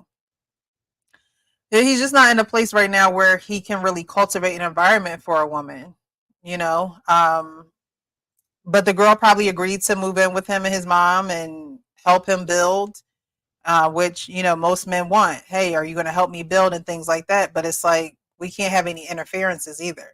If you're going to be in this with me, then we need to be in this, and we can't have your mom interfering. She can't be disrespectful to me either. Jason says he moved a woman who is not his wife in with his mom. Mom allowed it. Mom don't have no man. If mom had a man, the man would have been like, she ain't moving up in here. She not coming up in here. You can stay here and do what you need to do to save your money and get out there and buy your own place and settle in on your own and get a job and have a normalcy for yourself. But she not coming up in here. If a man was in that house, I don't think it would have happened.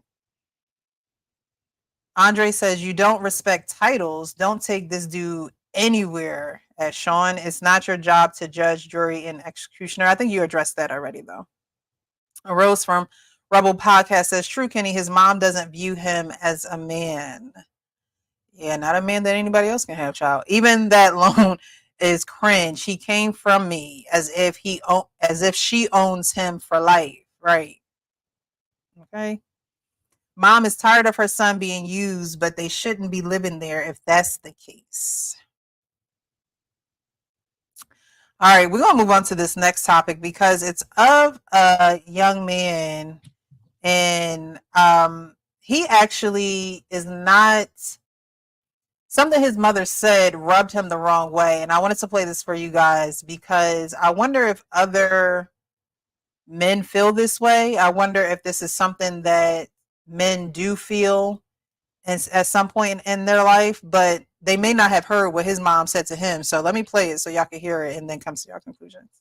Pulled me aside. I was having an argument with my stepdad, and I went to my mom looking for support, and I asked her to support me. I was like, do you love me? Right? Do you love me, or do you love dad more? And she looked at me and she was like, of course I love your dad more than I love you, because you're my son. I have to love you. You were born to me. I must love you, but it's a choice to love your dad. So I have to love him more because it's a choice. And for me, I will never forget that conversation. I'll never forget the look on my mom's face. It was so simple and so academic and so clear to her. And it's never been something I could ever actually accept. And even now, as a husband and a father myself, I don't understand how that was logically sound to her. I don't know how you could ever actually prioritize who you love.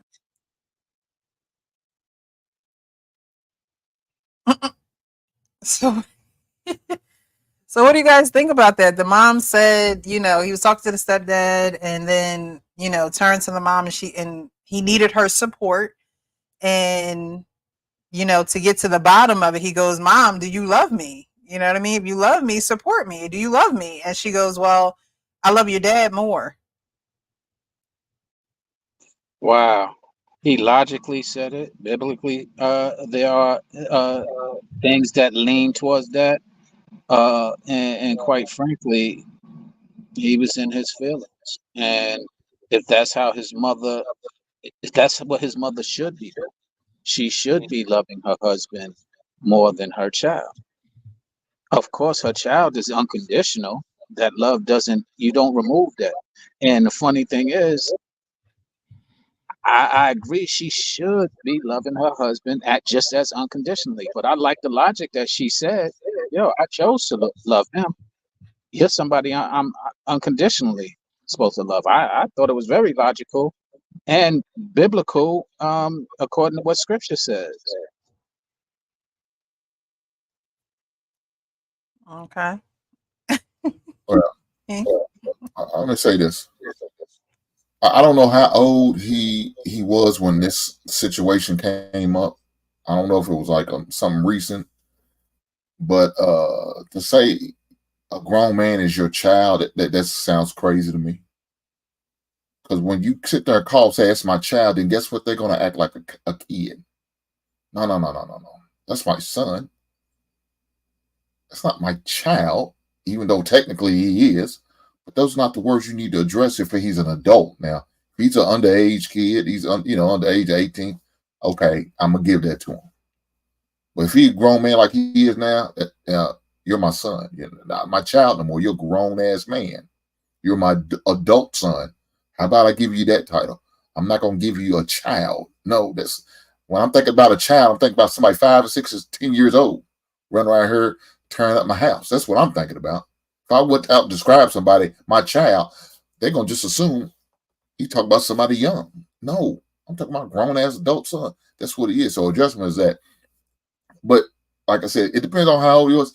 If he put his mother in that situation where he's forcing us to choose, he's dead wrong, especially if he's a grown-ass man. Why would you put your mom in that position to choose like that? To choose you over a husband? He wrong. He wrong. You got into argue with the man. I don't know what it was about, but you're gonna ask for to support you. Support you how? She should support her husband. Now, if her husband wrong, she should have a conversation with him later. You know what I'm saying? After everything's cool off, said and done, we are home alone and everybody else is gone, and she don't agree with him, she should have had a conversation later with him. Say, hey, baby, I don't agree with you. You was wrong how you came at Joshua. You shouldn't have did that. But she shouldn't have been disrespectful, because that's what he wanted. He wanted her to be disrespectful in front of him, in front of husband, in front of, so he could see, my mama support me over you. You ain't shit. You just stepdaddy. No. That would have been a bad night for her if she did that shit to me. You support my son? She said, yes, I support you. Bitch, get on out with your son then. Go on. Take your ass on. I don't want to see you the rest of the night. No, hell no. Shouldn't put him in that position. He's a selfish ass boy. you know what I'm saying, spoiled and probably entitled. But no, you should put a kid shouldn't be put in that position. They should put the parents in that position. That's dead wrong for that shit. So she right. I support my husband what he stands. And if she's something she really don't agree with later, she address it then. But not in front of that boy, not in front of her son. They got to look like a united front all the way through. And like him saying, as a man, as a father now, and got a wife, that shit gonna come back on your ass. How you gonna feel? Now, I ain't about stepdaddy or nothing like that. But that's really how you gonna feel if your wife undercutted you and did that. I support baby girl or our son. You gonna look at it like crazy. Now that karma gonna get you. I landed there. Yeah, shout out to her. That's a wife. Why the fuck? That's a wife, right? That's a wife. She's a wife. W-I-F-E, wife. Let me explain something to y'all, right? And most women have a hard problem with dealing with this. And I understand because y'all mothers, y'all carry that child for 9 months. Y'all grow an attachment. What you eat, that baby eats, right? What you breathe and smell, that baby smells, right? But them kids gonna leave y'all by y'all motherfucking self once they get grown. That's the one thing I can guarantee you. Your kids will go out and get a life of their own. And mama and daddy will be the least of their troubles. But what do people continue to do, right? Even at the fella in the video, I still don't understand it. So you still willing to put your children, right? Your children above in priority to the person you looking to spend the rest of your life with? Because when you gone, right? When you and your mate gone, your kids gonna live their life on if you're lucky enough, right? Because nobody want to bury their own children, facts. Right? But a lot of times when these kids get born, they get put on the front burner while your partner get put on the back burner. And what happens then? Resentment gets built, and that's when y'all be turning around, and it's been 25 years turning around like, oh, I'm getting a divorce because I never was a priority.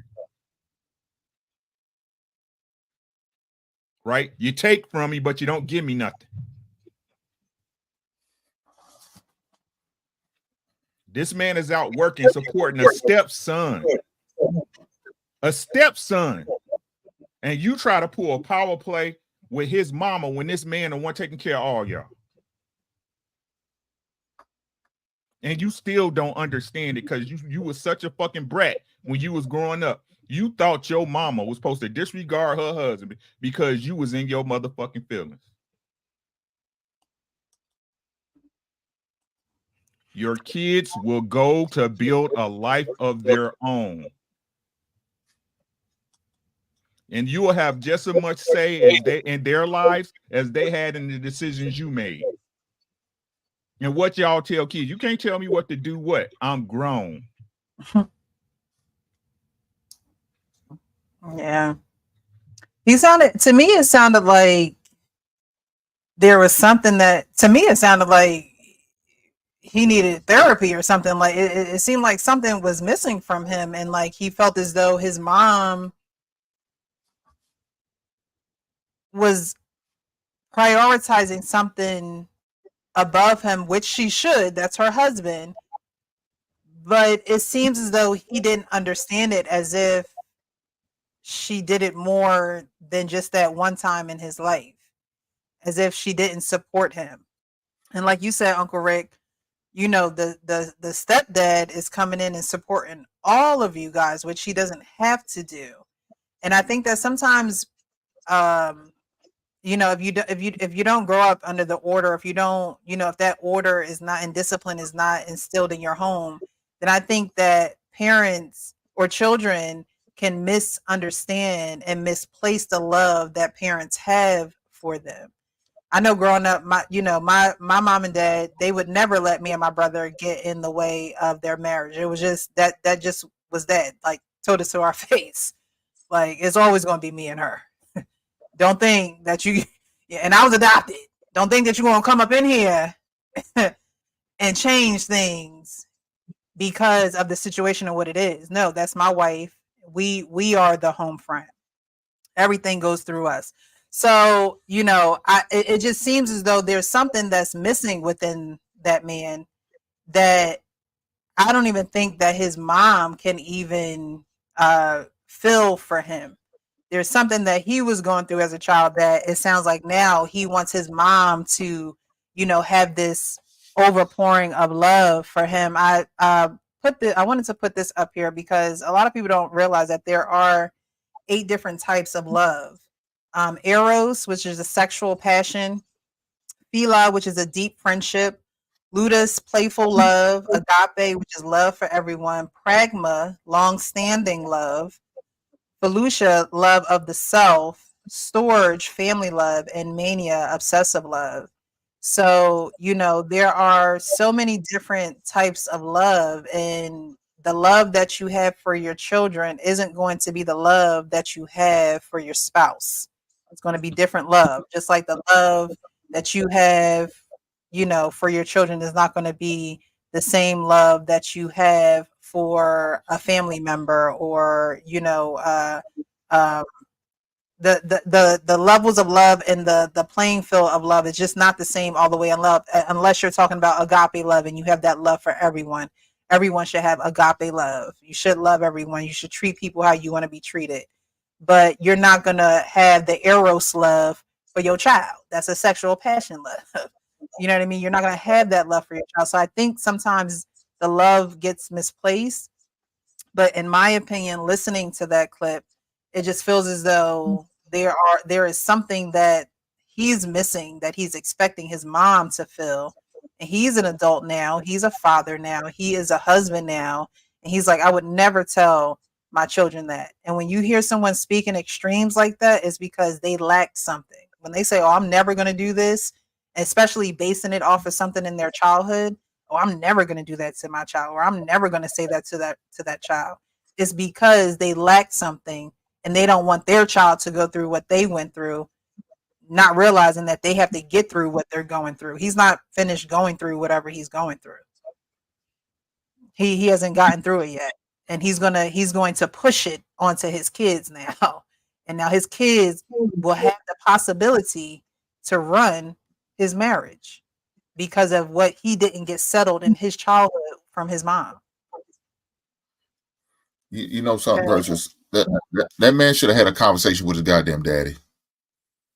If he had an issue, with the situation, and talk to his daddy about that shit. And maybe his daddy can explain it to him to where he's understanding.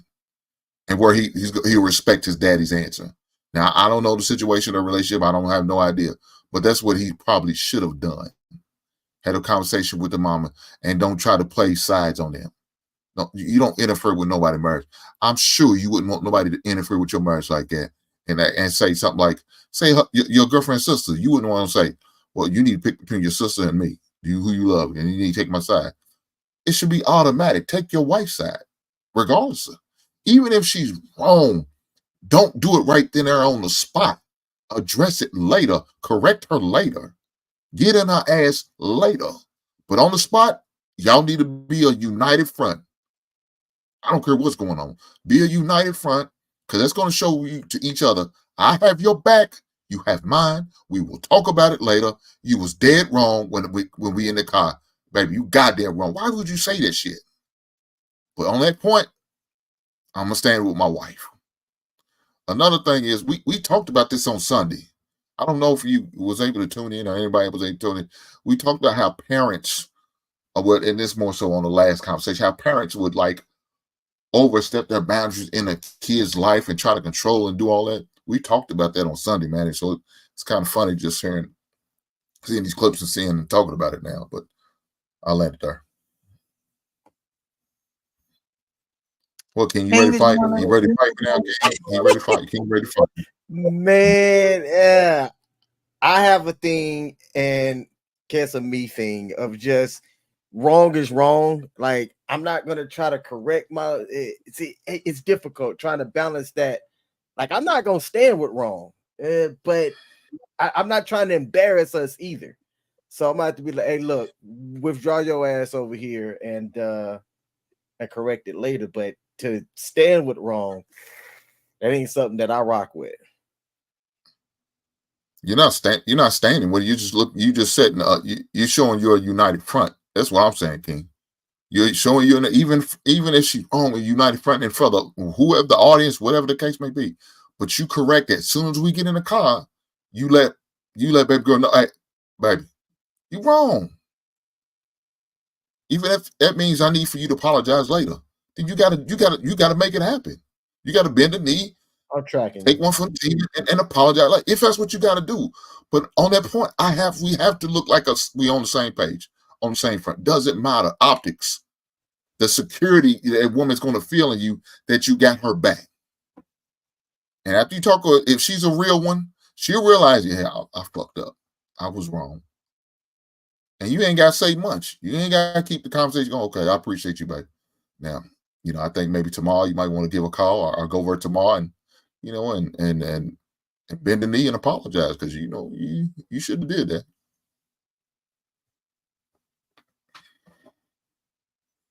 See, you ain't always got to fight me, King. Not every conversation we have to have a fight. Ain't good. Hey, man, I'm just trying to get my struggle beard as majestic as yours, brother. Keep working on it, brother. It happened. Yes, sir. All right. Did anybody else want to chime in on this with this man not understanding why his mother loves his father more? And I think it could have been the word more too. I think it's just a different type of love, honestly. It's just differently. She still loves you, bro. She just loves you in a different way than she loves her husband, and that's natural. That's going to be natural. I think the more, like I said, I think he's lacking something. So when the word more comes up, it's almost like, well, you're not giving me what I need. You know what I mean? I honestly think he needs to go sit down and talk to a therapist or something because there's something, or like Hank said, he needs to talk to his father because now this is a stepfather. So this isn't his biological father. So, you have a man coming in, taking care of you and your mom. Again, a man that don't have to do it at all whatsoever. He's choosing to do this. He's choosing to love you. He's choosing to love your mother, just like your mother is choosing to love him. You have to ask yourself, what happened, Dad? Are you around? What's going on? Why'd you leave? What happened? Like, you know what I mean? Y'all need to talk about some man stuff. Because I think he's looking at his mother in a negative light, and it's not all on her. There's two people raising him, and plus a third who's trying to be in his life too. Sean, did you want to say something? I saw you come off the mic. If not, we're gonna Yeah. I just want to say, for the record, this is a time where all the men agreed against another man, seeing that people don't think that that's possible. Luckily, Payne ain't here because we probably would have had some pushback. But all of us have agreed against this man who acted like a little boy. I didn't. Well, state your peace. State your peace. Do you know who that man is? His name is Andrew Bustamante, a CIA covert intelligence officer. He is? That's who that is? The day Yes, where my that mom pulled is. me aside, I was having an argument with my stepdad. You Oh, can wow. look it up right now and get his face. Andrew Bustamante. He was Okay. he was a covert spy. You know how you have to get there and what mental evaluations you have to do to get to where he was to play spy versus spy and be able to be in and out of certain places. He's had an extensive career now. He has his own privatized company. But back to the man that still holds scars from being a boy and feeling that his mom chose a man over him. Certain scars can either break you down or fuel you. That fuel could be dark and drive you to places and push you to be successful. I think the way he said it, his tonality is like that's something that he recalls and he just got caught in the moment of remembering how he felt at that point in time. But I think that was the fuel that got him to where he is in life right now. Being able to detach from something even though he felt that way.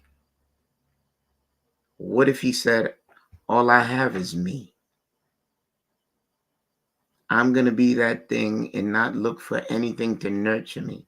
I can stand alone and be anything I need to be. And in an abstract way, that pushed him to be the successful man that he is presently. Again, his name is Andrew Bustamante. You might want to look him up and see that interesting story that follows him. He used to be an Air Force officer as well. But I get what you're saying. And I get what you're saying too when you say, you know, all I have is me, but he also has a family. You know, he has a wife, he has children. And I think sometimes we look at things and think that, you know, God did a mistake by not giving a certain person certain things that we expect from them, not realizing that God also fills our lives with people in, you know, different places that do give you that fulfillment that you're looking for, but you're not looking at it like that. You know, you're not necessarily looking at it in that way. And I guess I could say that just because of just how I grew up.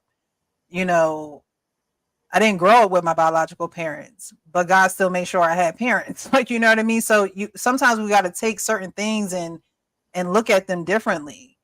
Because if you continuously looking at the glass half empty, then you're never going to see it getting full at any point in time. And he may be, you know, successful and things like that, but you have a family and you have a wife who is now here for you to love, for you to, you know, be the head of that household. And whatever you lacked or whatever you didn't get in your childhood shouldn't be fuel as if, oh, I would never say that to my child, but in a way of, you know, life is about transformation. So if you know that you didn't get that from, you know, your mom, and honestly, he was looking for his mom to say a certain thing. So it's not that his mom didn't love him. It's not that his mom, you know, didn't show him love and things of that nature, but he wanted his mom to say what he wanted his mom to say. And when she said what she said, it probably caught him off guard. Like, what do you mean you love him more? I could never say that. I'm a husband and I'm a dad, and I would never. But again, I think that is misplaced emotion. And sometimes, again, we don't see the things that God gives us to fill us up and to replace the things that we feel as though that we're lacking. It takes a lot of maturity and a lot of, I would say, solitude to get to that place. And so in his profession, you said that he's a CIA spy. You know, sometimes people choose to be alone or choose to, you know, have professions where they're, you know, not around a lot of people, or they have to figure things out on their own because they're still in that it's only me. It's only going to be me.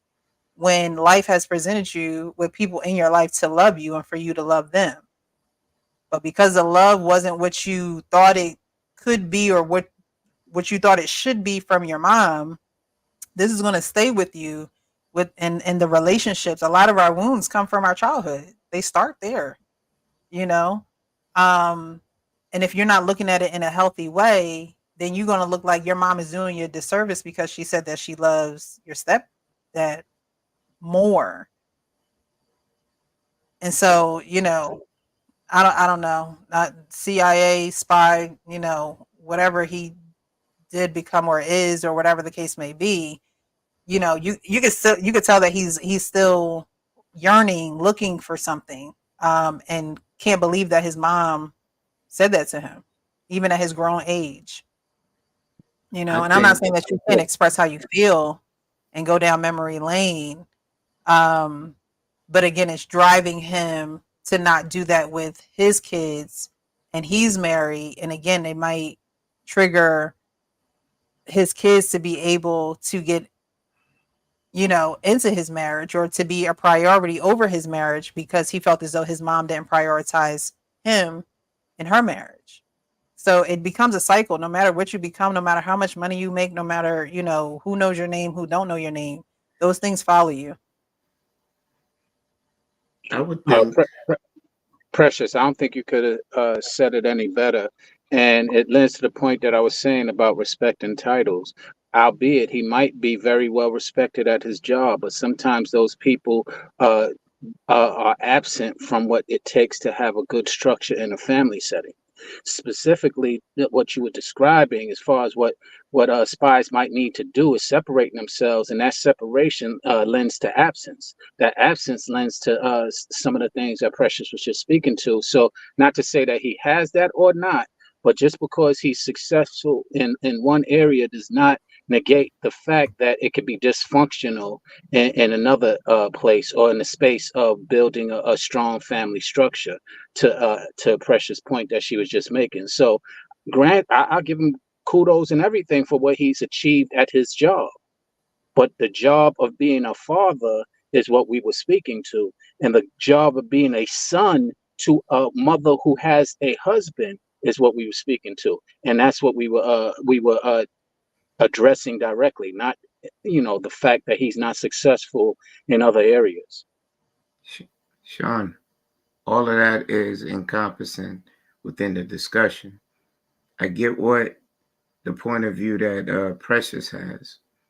I believe that he's made the necessary strides, because everyone is a flawed product as long as you're on God Greens or until you make it to the Pine Box. I believe I watched a whole interview of him going over soup to nuts as for how he got into the military, how he got to that elite position, how he chose to move away from it and become a homemaker, have a private company, and so on and so forth. So as for me having more information than you guys, I believe he's successful at being a dad and a father, but there are certain things that you may not correct. Here's the caveat. If you let that thing control how you move forward, he's a successful dad. He's a good father. He's an entrepreneur, businessman, took what he knew and made his own company, and he's doing quite well. I'll leave the door open that a percentage of him, he may be holding on to certain things, but there's a lot of things that you may not change.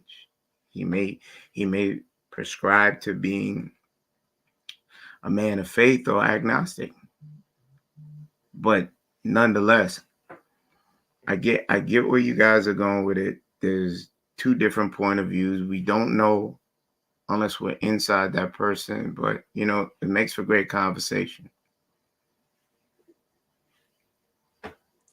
Thank you.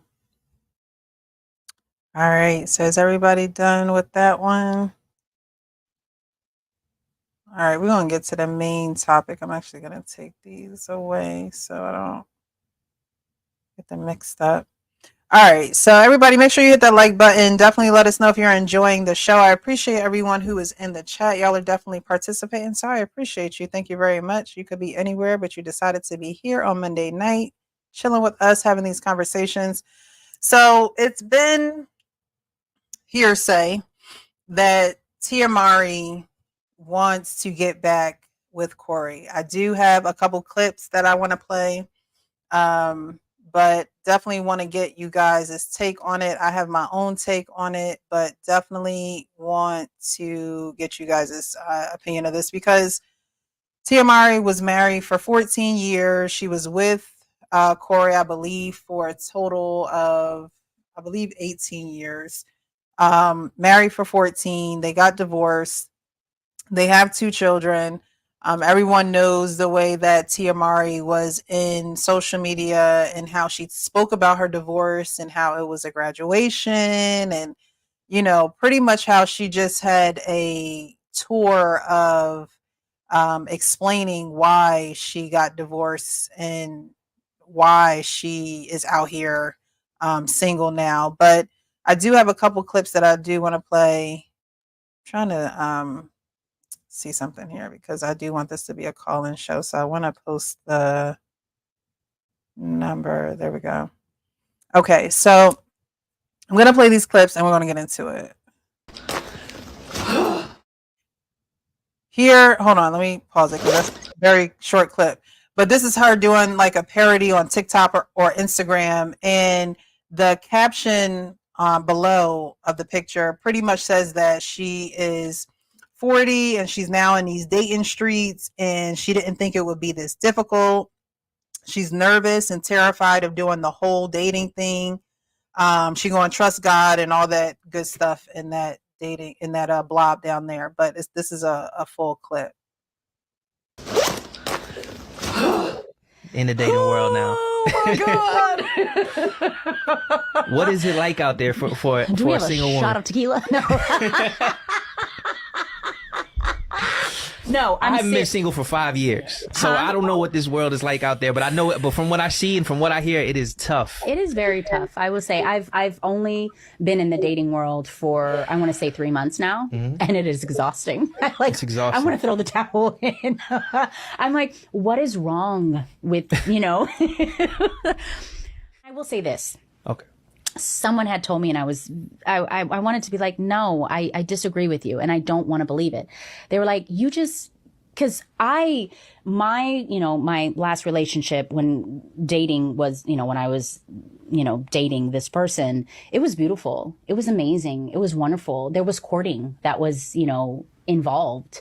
And I was saying how I feel like that's no longer, present, meaning like people just don't court each other anymore. And this person was like, well, that's old news. Like people just don't do that anymore. There's just this whole new way of doing things. And I'm like, you mentioned tradition, and I think that's where it kind of needs to go back, where, a man is, courting a woman and showing her, how much he appreciates her and wants her and loves her, or wants to be with her. And I feel like what's happening now, and again, I've only been in the world for a few months, is they have this mentality right off the bat that there is someone else.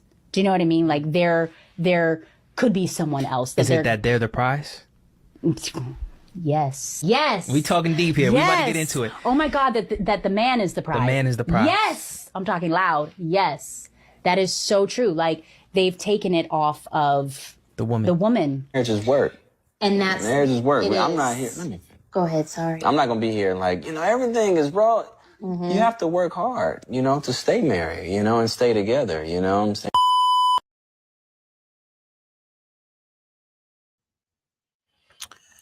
All right, so the question is, do you guys think that they should get back together? And of course, this is conversation. We can't talk about anybody's marriage, but for conversation purposes, do you guys think that they should get back together?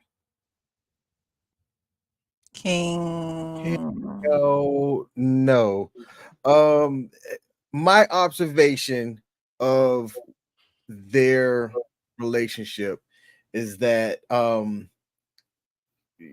she wanted something different. It seems as though she wanted something better. I don't know jack squat about either one of those two. What I do know about her is that she lives a very public life, and what she chooses to share is very public. And while Corey is a actor in his own right, a lot's private about him. If you try to look up anything about his views on anything that he's done outside of it being with him and his now ex-wife, you're not going to find anything. And to me, that's kind of eye-opening, right? If they were to get back together and this man were to accept her for whatever his reasons are, there's not a reason for me that makes sense, and it would be something that I couldn't understand.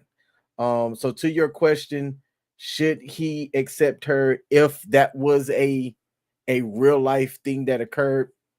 No. All right. So Okay. no. My human, emotional, manly, I don't know what other says hell no. My spiritual pulls at me to say if there's a chance for forgiveness for the marriage, or that's the spiritual side, but I'm human right now. And so my human side is tugging away against my spiritual side. Let the Lord forgive her. Man, move on. But again, that's my human and emotional point of view. Okay, thank you, Sean. Kenny, what do you think? You think they should get back together or no? You went and broke the covenant. You saw the grass wasn't greener on the other side. Whatever issues they had, they should have been able to work out as husband and wife. You didn't have the faith nor grit to stick it out and make it work. You wanted to go out there and dip out, stay out there. I wasn't the one that left. No. Go live by your mother. Ooh, not by the mother, huh? All right. Rick, what do you think, Uncle Ricky?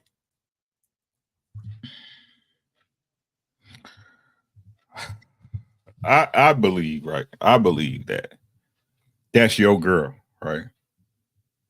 That's your girl. She's broken. She's broken, right? She ain't no good to nobody. But she divorced him. She divorced him. You went out there and saw it wasn't what you thought it was, and now you want to circle back.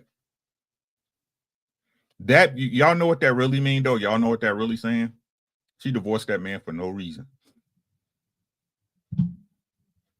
That's what it's really saying.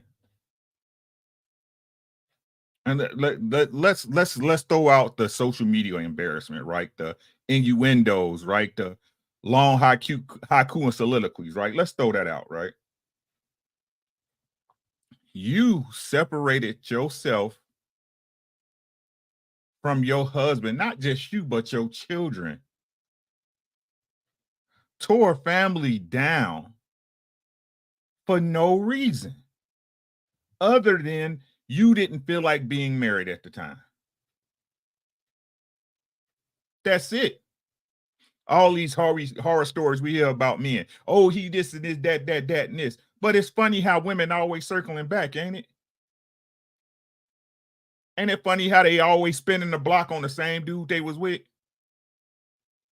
But the story they tell y'all, it's the most extreme case of 2012 y'all ever seen in y'all life. When she was with that man, the earth was falling, the volcanoes was erupting, planes was diving from the air. Leave her where she at. Leave her where she's at. She's a miserable woman. She's a miserable woman. She don't care about your children. She don't care about you. All she care about is how she feels in the moment. And a woman like that is good for no one. Nobody. And she out here, she built like an old white grandmama trying to show out. Chill out, chick. All right. Hank, what do you think? Should they get back together or no? So let me say this. It's funny. I was in that same situation. 2016, January 2016, my divorce was finalized. 2018, me and my ex tried to get back together and make it right for the family. But I had a lot of rules and regulations, stipulations in order to make it happen. And unfortunately, she couldn't do it. So we never got remarried, but that was the plan. 2020, we dissolved it. It just ain't gonna work. It just ain't gonna work. You're not willing to do the things that I need for you to do. And I told her, I'm not going to remarry you. We could play boyfriend girlfriend if you want to. I'm not going to remarry you. And she said, there's no need us being together. I said, oh, I'm okay with that too. And we went our separate ways. So did I try? Yes. And I tried to do it for the betterment of the family. Just didn't work. So let me say this. I have no problem with them trying. I have no problem with them putting effort. But I think, what's his name? Corey, I think that's his name. You need some set some rules and regulations, some boundaries, some standards that you have to have. And things got to be changed. A lot of it has to be changed in order for things for y'all to get back together. And I would present that to her. And if she's not willing to change, then keep it moving. I wouldn't remarry her until I see them change and it's consistent. Not just doing it for 2 or 3 months. I need years. It may take 3 years before I remarry you. But if that's what it takes, and these are my rules and regulations, my stipulations, then so be it. If you can't honor that, then we can't be together.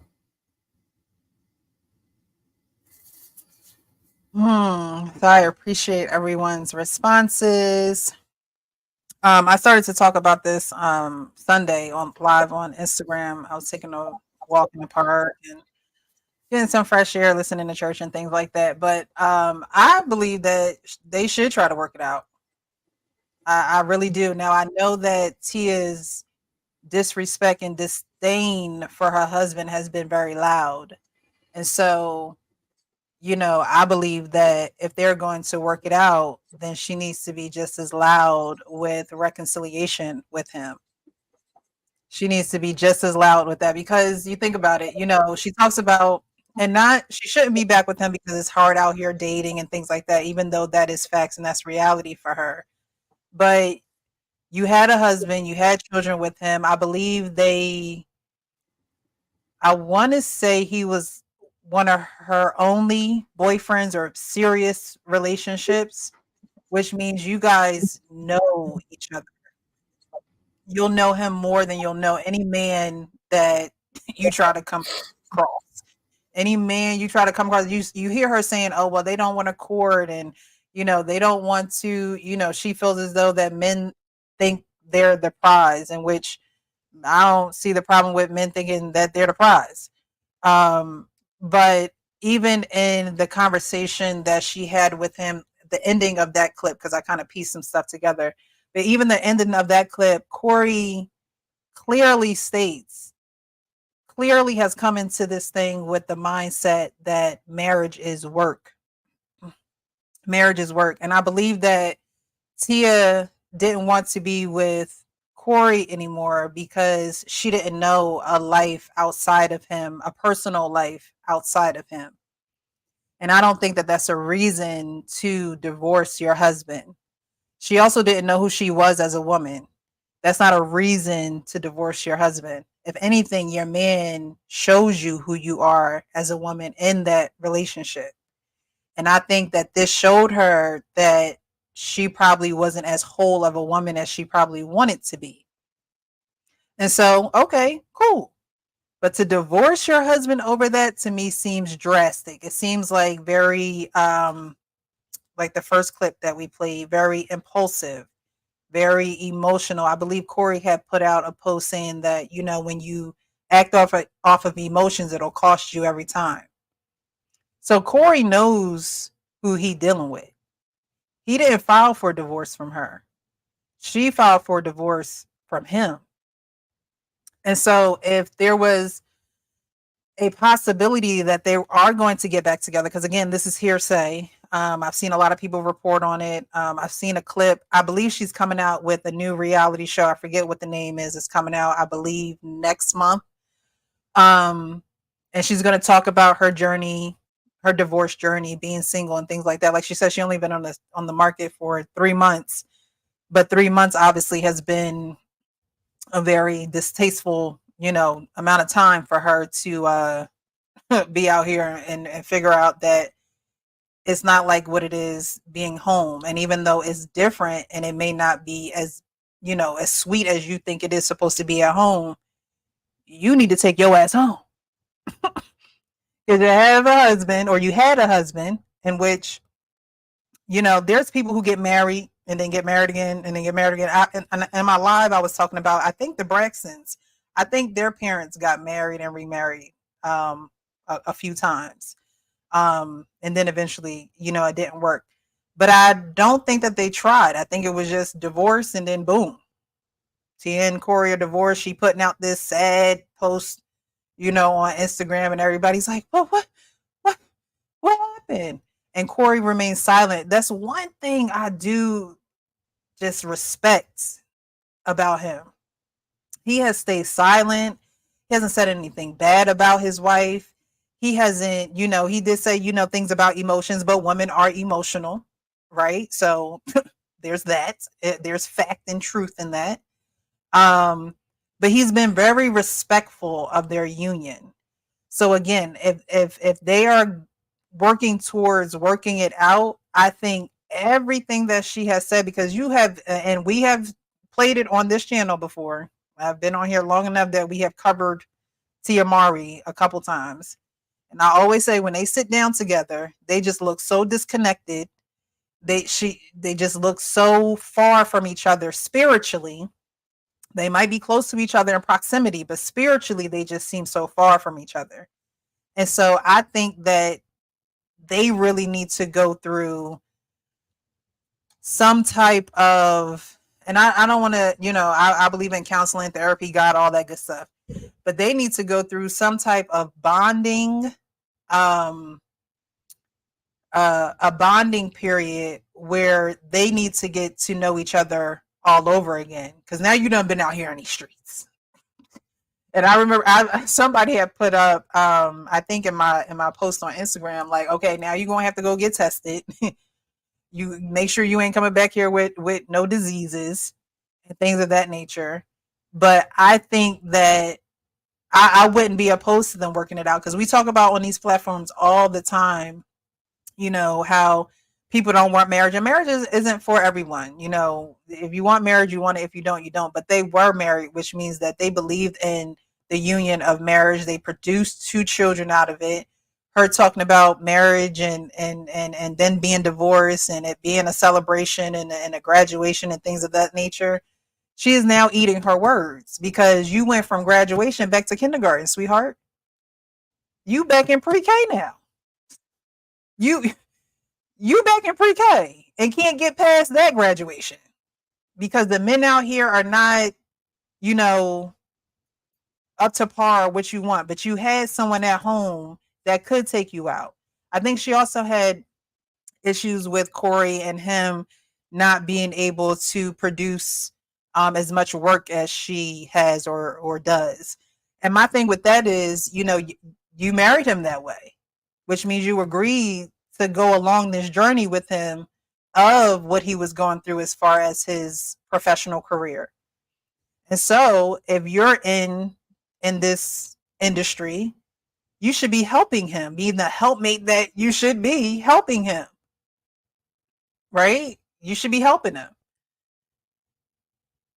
She talked about in one, someone had posted something, influencer, or I don't know who the guy was, honestly. So he could have been, anyway, I don't know who he was, but he talked about, people not living up to being fully adult and being tidy and things like that. And just this whole rant on, if people aren't what you want them to be, then you need to let them go. And she had put some eyes underneath of the post, pretty much alluding to that, she was referencing that as far as Corey is concerned, and, cleaning up around the house and bringing in work and things of that nature. I still don't think those are reasons to divorce your husband. Those are things y'all work out. Those are things that if you've had somebody put in the chat about like a midlife crisis, which I think that she truly did. I truly think that something happened with Tia where she felt like she had to get out. And I don't think that was the answer. But divorcing your husband without, going through the proper steps of trying to reconciliate, trying to get back on the same page with him, because I believe she divorced him for nothing. I mean, I'm not Tia, but then again, I know myself. Tia, maybe she didn't know herself, because that's what it sounded like. She wanted to be happy. She don't know what happiness is. She don't know what peace is. Those are things that you have to find before you are joined with somebody. Those are things that you have to know that you have before you're with someone. So when you get with someone, you're adding to that and they're adding to you. But since she was so young and she was being an actress and things of that nature in the industry, I don't think she really saw marriage as marriage. Again, she saw it as a graduation. She saw it as, getting through this step in life. Okay, and now I'll live another phase of life. When you're married and you have 2 children, that is your life. So why give up your life for something that you don't know? You don't know this outside life. So why not stay with the man that you married? So I'm in favor. And if you guys want to call in, you can. The number is scrolling across the bottom of the screen if you want to weigh in on this. I'll give the show another about half hour, and if nobody calls in, we'll close out. But I would be happy to see them work it out, but I would want her to be just as loud with reconciliation as she was with tearing him down and making him look like a fool in social media. Another woman who goes to social media to talk about issues. I just hate that aspect. I can't stand her. To talk about your issues. I can't stand her. I'm sorry. So Precious, what can be the reconciliation after you totally embarrassed me as a man, your husband, treated me at the lowest of low? We don't know what went on inside closed doors, but we can surmise from his silence and respecting his covenant and her audacity to blast that all over the ethos of public media. Then when she found out that she's no longer a bad bee and the pickings is slim for her, she wants to come back home.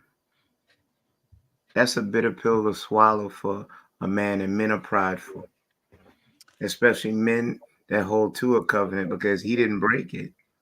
Mm-hmm. She could have did that all nice and quiet, kept her business to herself without trying to tear down the man on her way out. But she chose the latter, right? I agree with you. Okay. And from a I just want to chime in before Kenneth, I'm not before you done yet. continue, because I want to thank Precious and Hank for pulling me back to my spiritual side, and Kenneth, you just bringing me back over there, and I don't want to go back over there.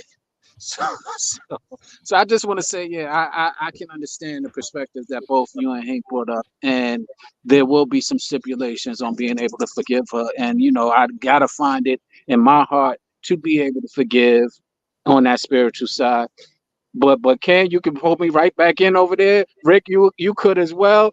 And I'm just trying not to go over there because I'm feeling emotional about it. I'm in my feelings about it. Not with this one, bro. Not with this one. Like, again, I'm just ranting, right? To me personally, I think she left him because he was a husband, because he covered her, because it was some things that he would not allow her to embarrass herself with, right?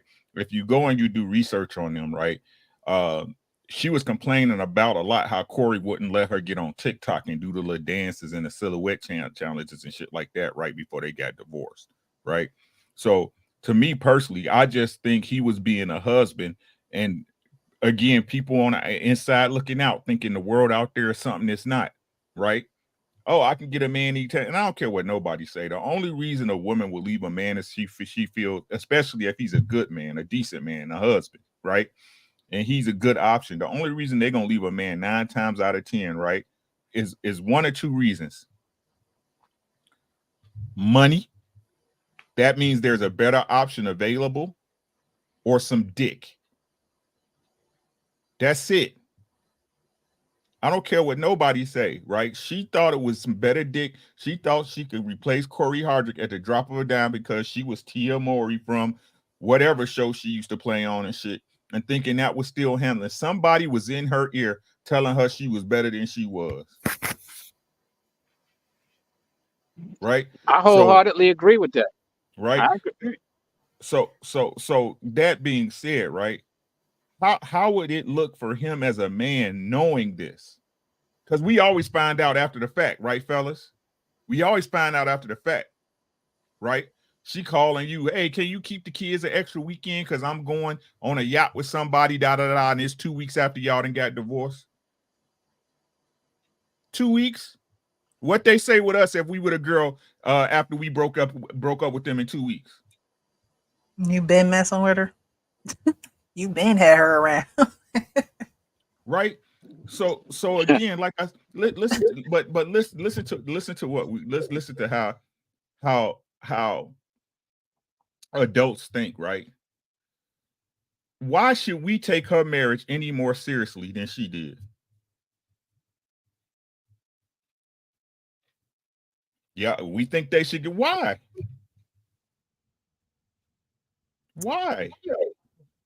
Because it's the right thing to do. Somebody ain't been doing the right thing since she graduated from her husband. God damn it. She graduated. She got the class she was looking for and she failed. Now you think you can come back to this school? You already got your transcripts, right? All your paperwork is done and gone, signed by the state. Now, because he was a good man, look, I need y'all to listen to what I'm saying, right? Because he was a good man, he should let you back in the door.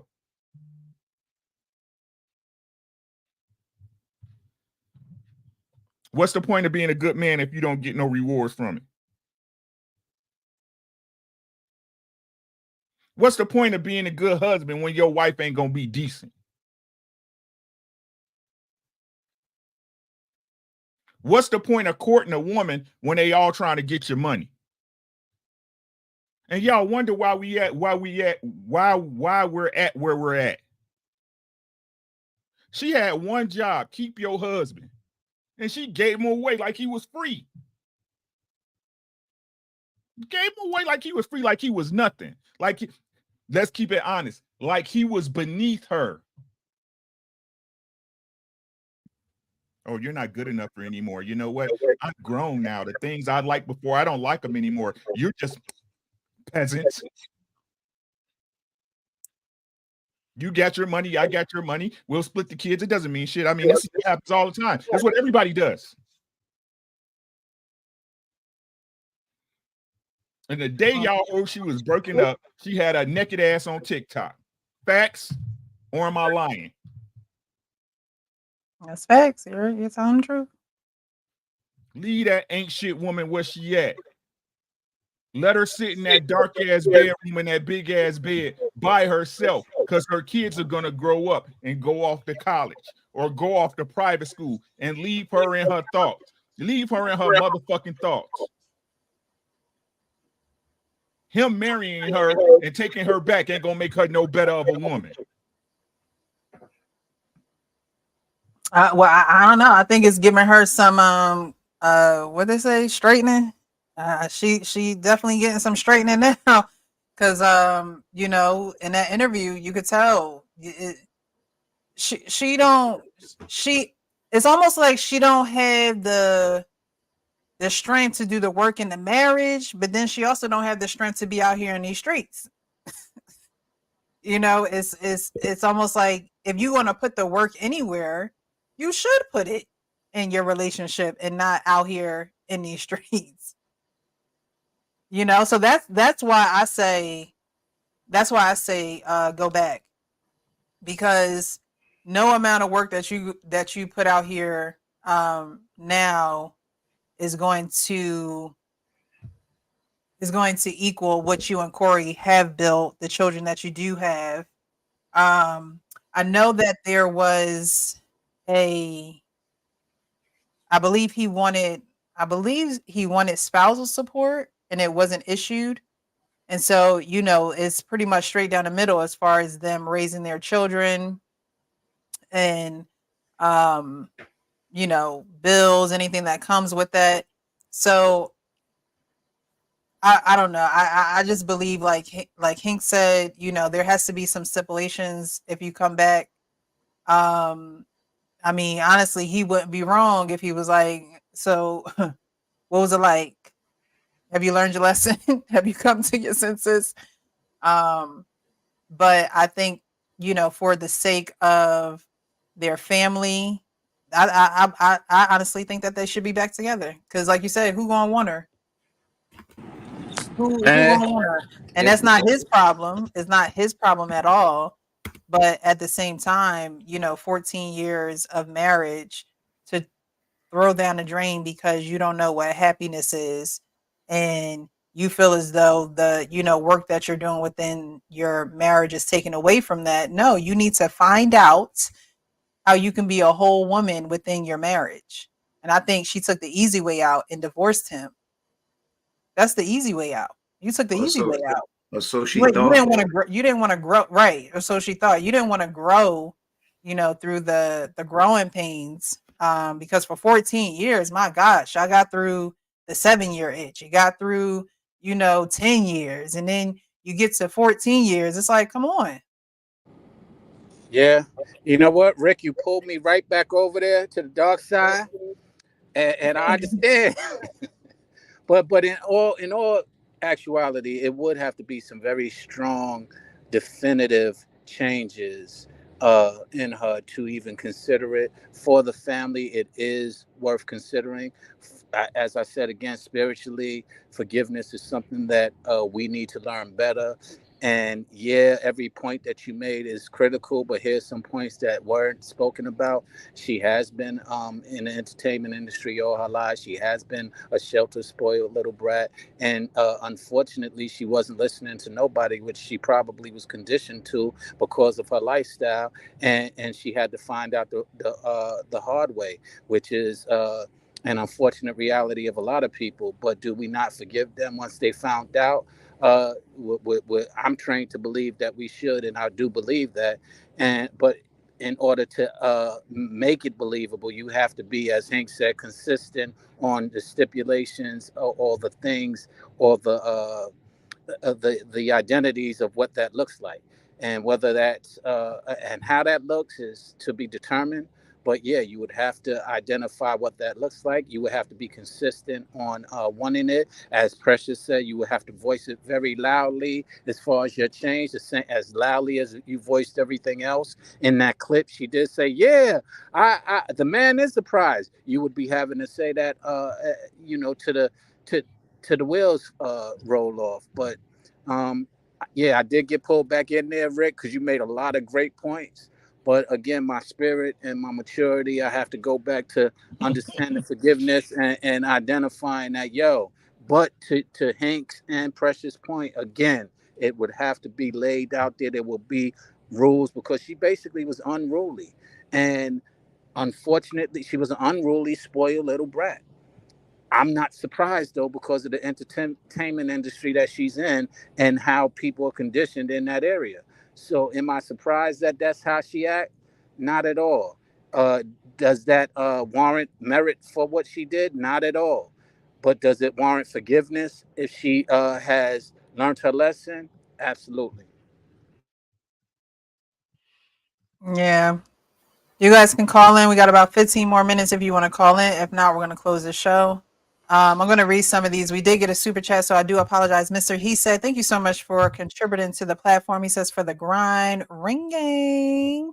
Thanks so much for being here. Thank you guys for being. Ooh, look who I see in the chat, though. He can't take her back under any circumstances.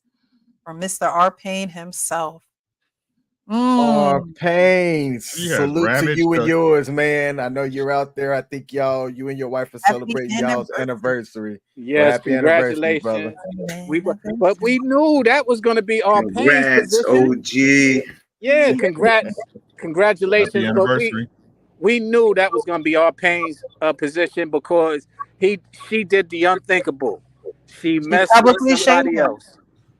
And she well, did she? I mean, In our Payne's mind, she absolutely did. It don't matter if she did or didn't. She did. And I think it's a lot to do with, public shaming. That's one thing. Again, I'm gonna go back. I hate that women do that. I hate that women will get on the internet and publicly shame a man.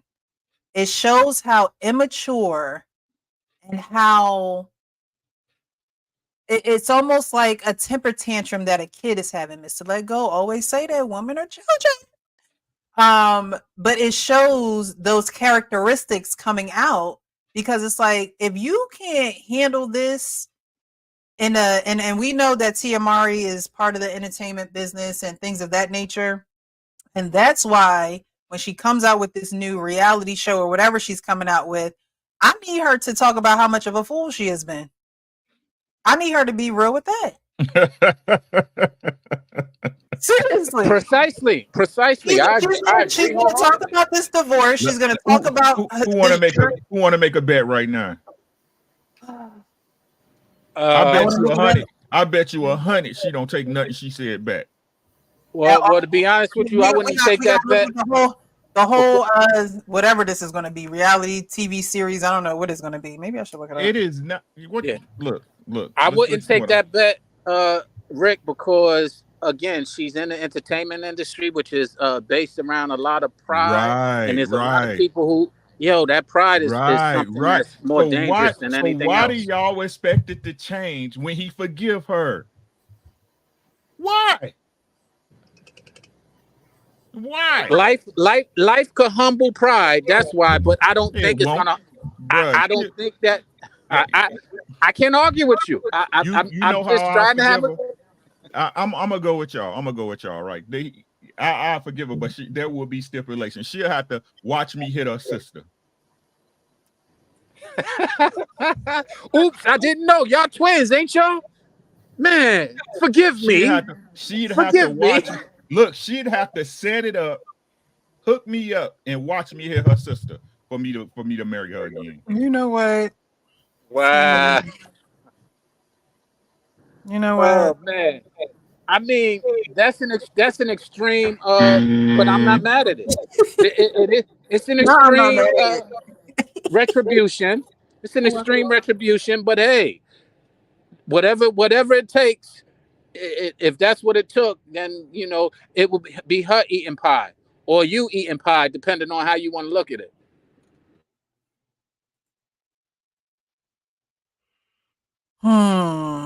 So she's gonna have this new. It's called My Next Act. Okay, so Tia Mowry is heading back to reality television. The Sister star is to front Tia Mowry, My Next Act for AMC Network's WeTV. It comes after Mowry and her husband Corey Hardrict finalized their divorce last year. The news came out as part of AMC Network's 2024 Upfront presentation taking place today in New York. Yeah, I as she talks about this journey, because it says it will follow her as she's newly single, dealing with motherhood and juggling her busy life.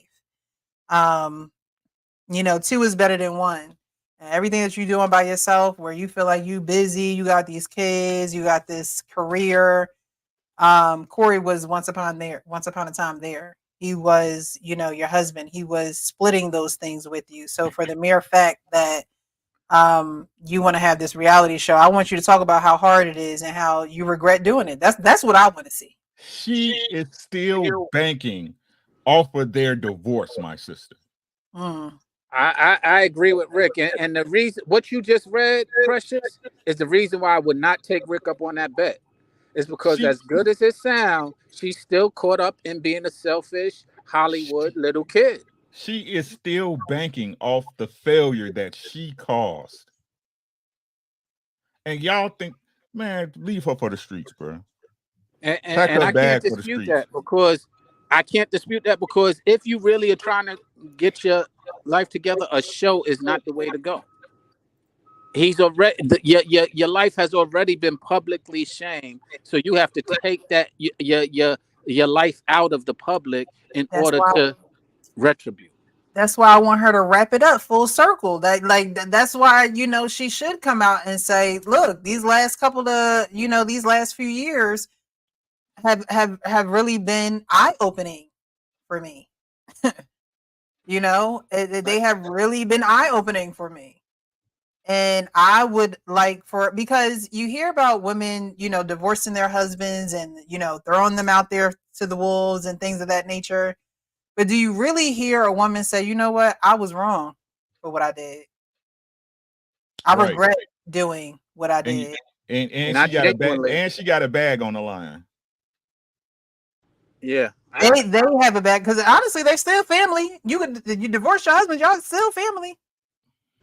Right.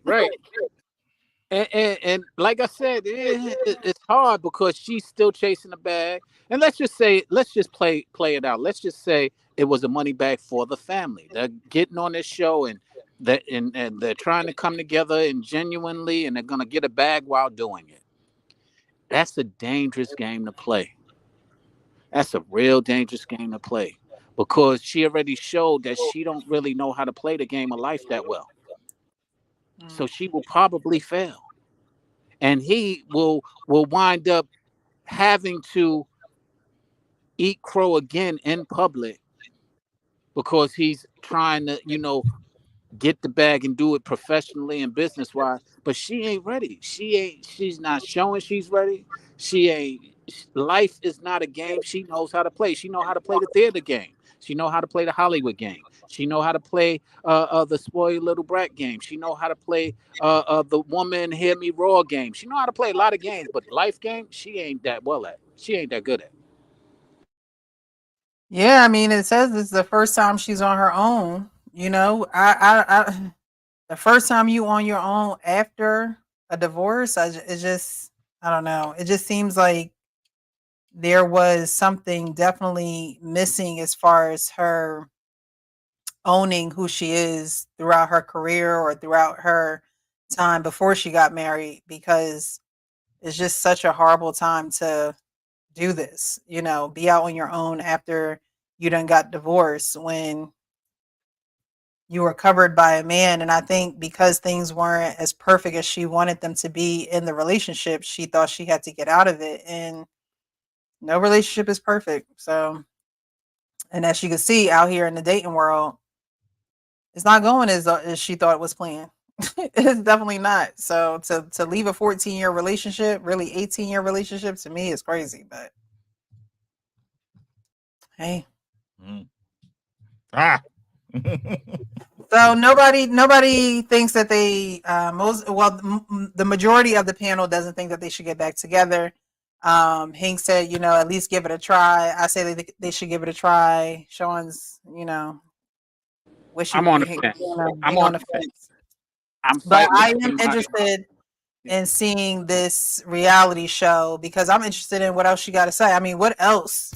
She done been on everybody's talk show. She done been on everybody's, you know, couch talking about this situation in this relationship. So I'm curious as to, I mean, we only needed that little couple seconds about the dating life. I mean, what else is she going to say? You know what I mean? So my thing is, what is this show really going to truly, what exactly are you going to say? What is it going to be? I truly think it needs to be you getting back to your husband and realizing that what you did was foolishness. It was foolishness. But hey, we might be holding our breath for that. So we shall see. We shall see. Uncle Rick, like, y'all want to bet though. None of y'all want to put no money up. You know what I'm saying? So I think y'all just filling wolf tickets. You feel me? Yeah, I think y'all just doing lip service. Nah, man, I just think like if they were still married and separated, for sure, you know what I'm saying? Still an understanding in between each other, the covenant, you know, the contract and the covenant still there. But she broke it, man. Nah, bro. Nah, man. It's like going back, huh? It's just different. It's just different. I know women don't understand it. It's just different. To me, it's different. You know what I'm saying? Walk away from somebody that's been good to you. That's crazy to me. That's crazy. I can't see it. Especially like you said, the understanding of, hey, you know, what's the game show? This was your life. You know what I'm saying? You disrupted not just your family, but the, you know, the immediate family and the secondaries, right? Y'all, you interrupted everybody's life for your fucking feelings. That's crazy to me. Right? If she was getting beat or abused or neglected in space, but y'all had everything. You just threw it away. Nah, bro, get out of here. Go and stay out on them streets. G. Stay on them streets. All right, so we're gonna get to the final thoughts. Nobody called in the show. All right, we're gonna get to the final thoughts. We'll start with Uncle Ricky. We'll go our way around and end our way at the actual King Smith. So your final thoughts for this evening, sir, and I appreciate you for being here. So thank you again. I know I've been missing you. I've been missing you. I'm happy I was finally able to get on. I'll be with you for Mondays now. Now that my schedule is straight, so I see you, sis. All right. Shout out to the fellas, y'all guys. Take care of yourself, man. Make sure y'all keep your head on the swivel on these streets. Stay safe. As I always end it, man. Take care of yourself first. If you wasn't here to see it, it would not exist. Don't let nobody fool you. Right. Once you do that, take care of your family, because who's going to feed you your Jello when you get older? And I like Jello. And I guarantee y'all, if y'all do those things, 99% of things will take care of itself. Y'all have a great night. Be safe. Love those who love you, because the rest don't deserve it. Y'all have a good one. Thanks, Ricky. All right, Sean, final words, sir. My final words are, Lord, be with me. Help me get between this emotional place and your spiritual place. And when it comes to subjects like the one that we had on this, the main topic today, whether you should forgive or not, I can't determine right now. I'm torn. My spiritual side again says yes. My ego and my pride says hell no. So Lord, forgive her, forgive me, forgive her, help me, allow them to just have a great marriage for their kids, more importantly, and whatever that allowance looks like, just provide it to them and their family. And I'll leave it there. All right, thank you, sir. Thanks so much for being here. I appreciate you. Kenny, your final thoughts this evening, sir? Very good points of view by everyone. I think these topics that hit everyone in communities, and this is real life here. I think that we should always think before we do.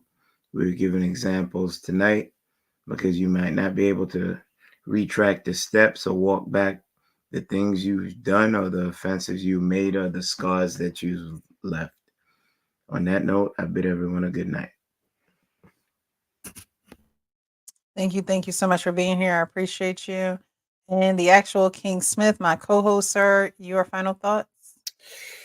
Here's my thoughts about Tia. She belongs to the streets. That's the first thing.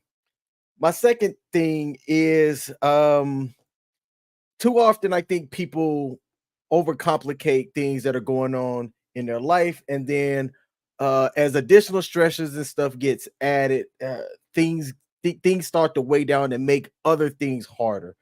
To the people out there, I think a good bit of the people that watch this show, they see the value in simple, and they see the value in leadership, right? And there's going to be some people that some concepts that a lot of the men have shared are new concepts to them, and they may take something from that, learn from it, try it out, apply it, and grow. The thing, I'm going to sound like a broken record, because for me, I'm going to continue to say, be honest, open, and transparent with yourself. Be honest, open, and transparent with others. And I got that from you, Precious. I love that. I say that almost every day. And don't overcomplicate your life, and just use the KISS method. Keep it simple. That's all I've got.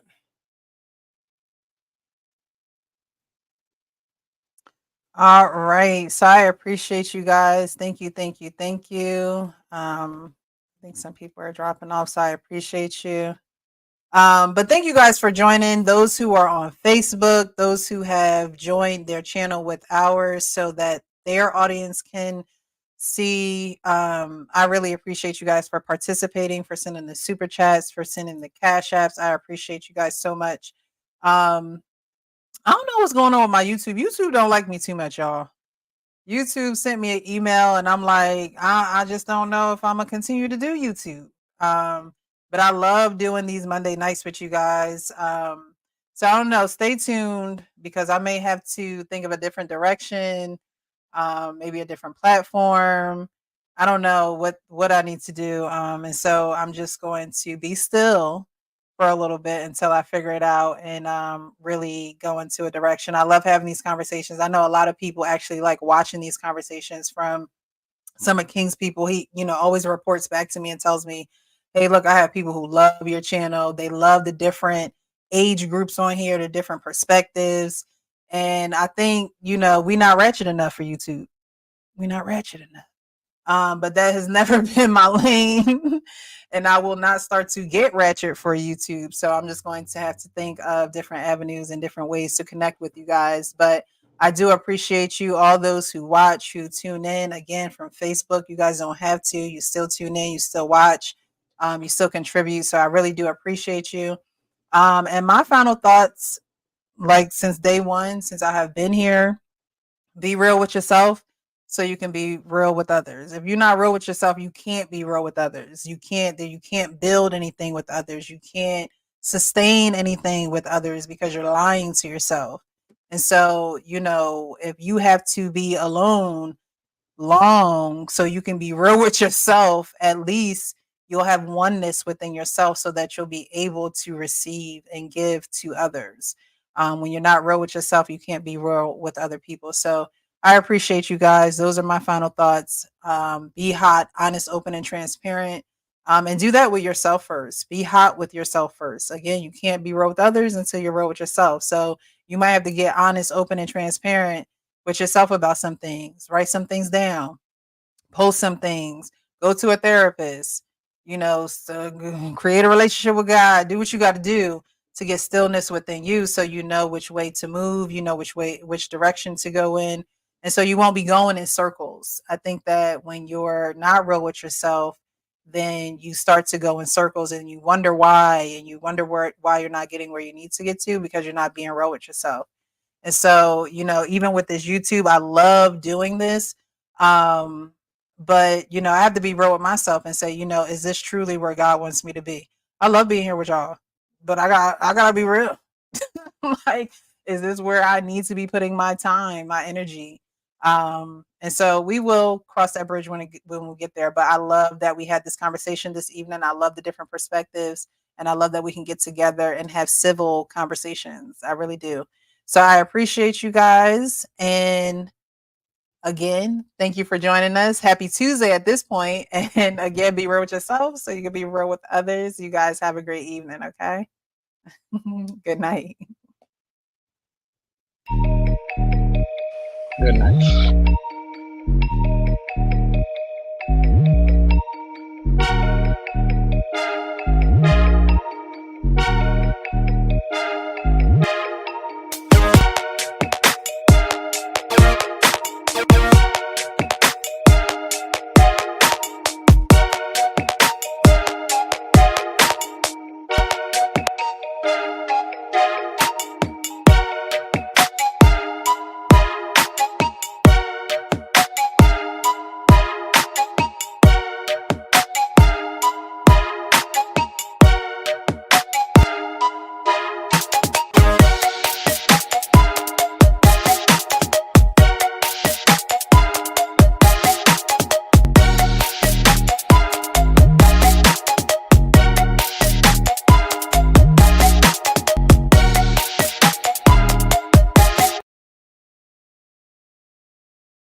Gang, what up?